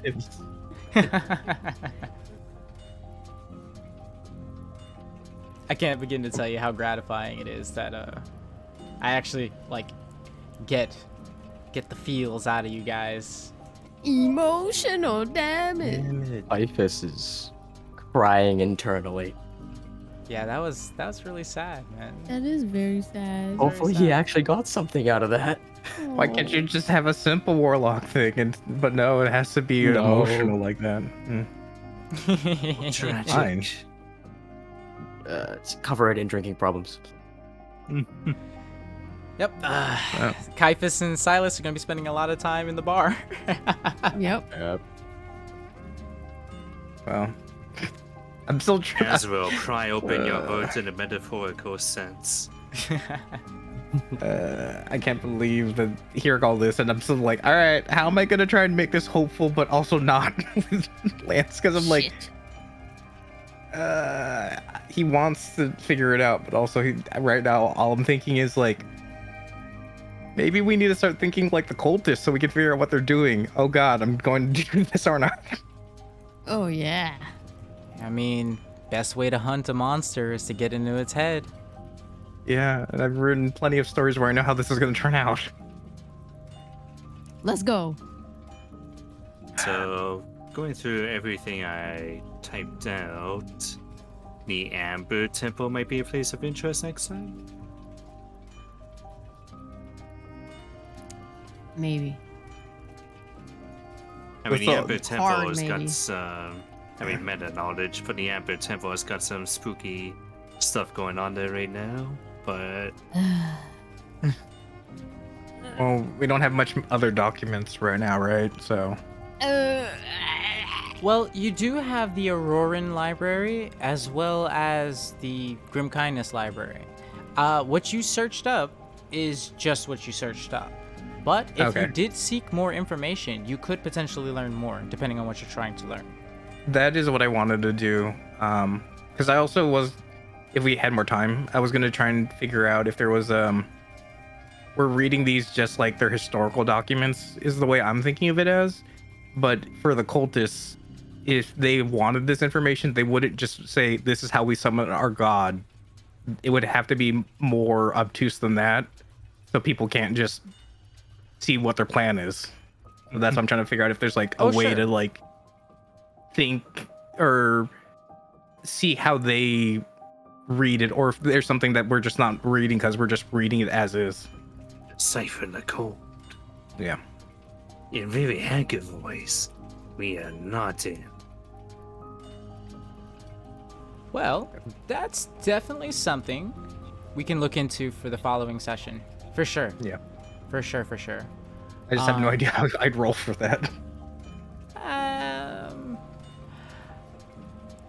I would spend some time. I guess a start would be spending some time just kind of immersing yourself in the lore, the books, the information that Yeah. you can find, and then from there, see if you can put yourself in the same headspace based off of the information provided. Yeah. We'll work through the specifics of the roles necessary once we get to that bridge. Yeah. Okay. But I'm absolutely down to let Lance have his way with the libraries. I'm finally home, baby. I know, right? Let's Like, go. right in your element. And Just you ignore have a the bunch of lich. handy books? That's a lich. I didn't realize that was a lich. I was like, oh god. Well, I mean, he didn't exactly make himself like physically presentable. You know, you just see a guy in a big, ragged black cloak, you know, and a hood, and two little red lights peering out from underneath. Absolutely reasonable that you didn't realize. Just thought like, is this like Tagliagi's like older brother or something? I was like, I don't know. Just actually just Vecna chilling. If you're interested in a little meta knowledge, Exanther was the original denizen and keeper of the library contained within the Amber Temple. He is a lich who's existed since the time of Shroud's rule. However, the caveat being that when the party had found him within the Amber Temple's walls, he had no recollection of who he was, where he came from, or how he became a lich. He only knew his name. That's it. And He was a nice boy before he got his memories back. yep, he was actually quite a dear companion to just everybody in general. He's super friendly and really approachable. A little bubble-headed, because the only thing he really cared about was reading books. But if you came to him asking a question, more often than not, he had an answer. Desperate to kind of consolidate their forces, Youth restored Exanther's memory, learning that if she had brought the tome that he had in his possession when they had found him in the Amber Temple to his person, because when they had found him, the tome was locked away in a secret compartment in the room that they had found him in. By returning the tome to him, they would restore his memories. But there's no guarantee that Exanther would have returned and still maintained the same disposition. And unfortunately, that turned out to be the case. he was grateful that the party restored him. That he offered a wish to Youth. Youth took the wish and used it to essentially forcibly conscript Exanther into service so that he might offer his power in the fight against the End. This immediately pissed him off. To have his memories restored and then to be immediately and subsequently enslaved left him very bitter. And so he remains to himself in the library as he did before and seldom interacts with anybody. If he does, it's generally not pleasant at this point. Yeah, he laughed at me last session while I was having a mental breakdown. Yep. Nice boy becomes nasty boy. Does he have power word kill though? Maybe I have Yes. I'll just straight up tell you, yes, he has power word kill. Oh my god. All we gotta do is take this dark god to at least 99 health, and he can one-shot it. We're good. We're good. Oh my Easy. god. That's our plan. Die, Simple bitch. enough. But yep. There's a lot of characters like that scattered all throughout, you know. Some melancholy characters who didn't get the happy ending that they deserved. It's just a whole big espresso. Yeah. Depresso Expresso. I mean, and not all of them. There's a handful of people who really did genuinely get their happy endings. But there's a equally number of people whose stories are still going and aren't nearly as pleasant as they could be. So I hope that with the combined efforts of all of the various parties, we can stop the apocalypse and everybody can walk away with a happy ending. Yay. I'm That'd praying. be nice. Oh, happy endings. Praying for the first time in my life. As always, guys, much love. I appreciate you so much. Like, literally, I can't DM without a player group, so appreciate you stopping by every week.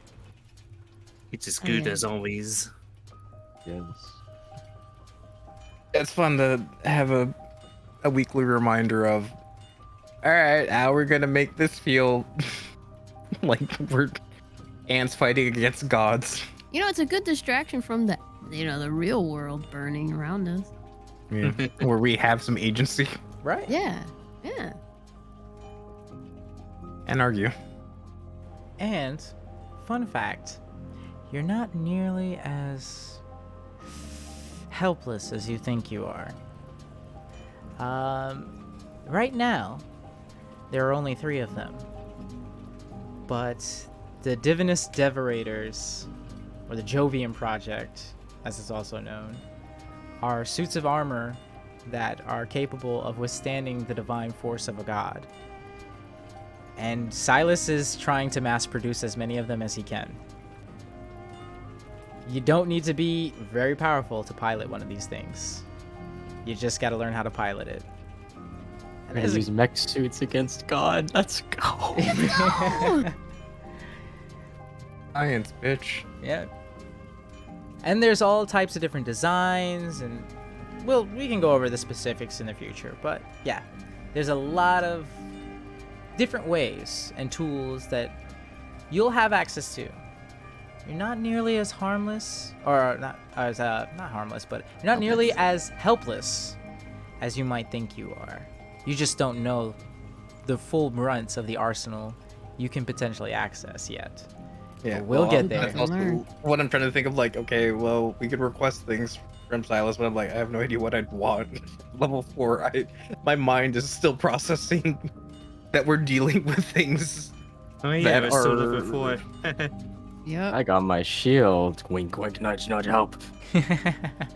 The other thing I just realized, I don't know if Kaz is included in this, but for at least Chiquita and Lance, we still technically have a favor to request from Vlecki.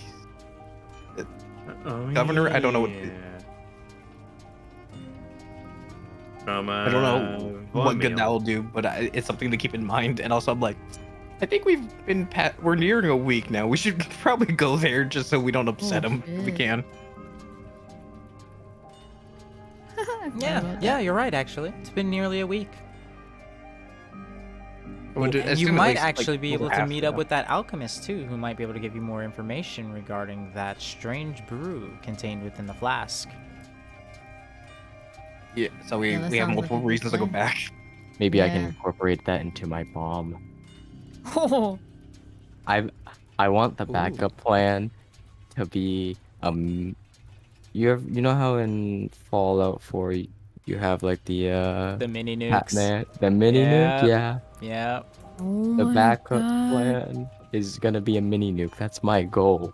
All right. Shove as That many sounds dope. chemical reactions in this thing at once.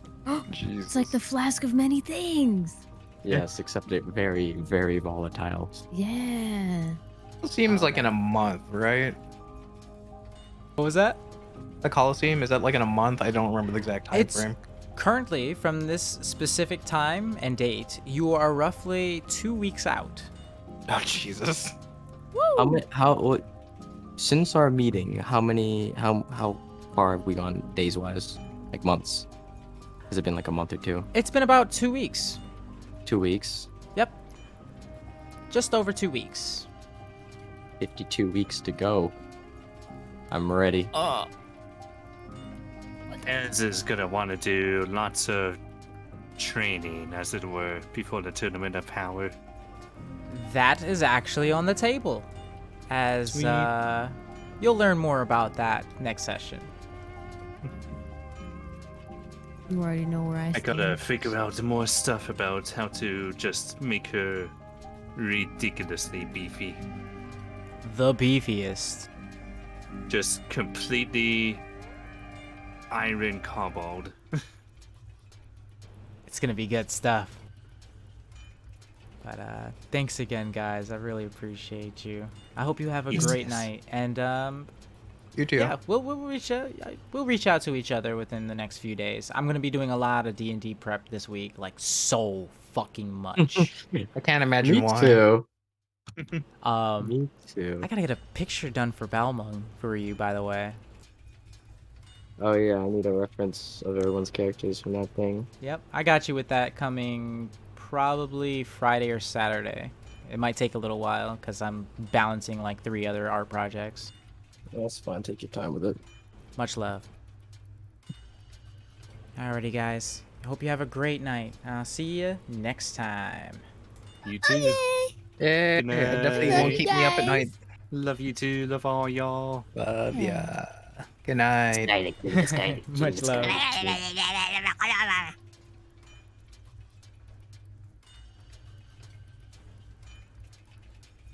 What a session, guys. You gotta love them. The new few are great. They're so great. They've taken to everything with such a degree of stride and just... and then, like, oh my god. Wait until it all starts to really kick off. Backstories. Oh my god, it's gonna be so good. I really hope you all decide to stick around for the coming sessions. It's always great to have you sharing in this adventure together and getting to get into all types of shenanigans and nonsense. Just can't get enough of that. But as always, my friends, I hope you have a pleasant night. Be sure to drink plenty of water, to get plenty of rest, 'cause both of those are fundamentally important to a productive day and a healthy body. More important than all of that, that you keep loving yourselves and each other. That tomorrow might be a better day. We'll be hosting our next New Few session, as we always do, every Wednesday at 9 p.m. Eastern Standard Time. We also host The Unlikely Few, our other group, every Saturday at 9 p.m.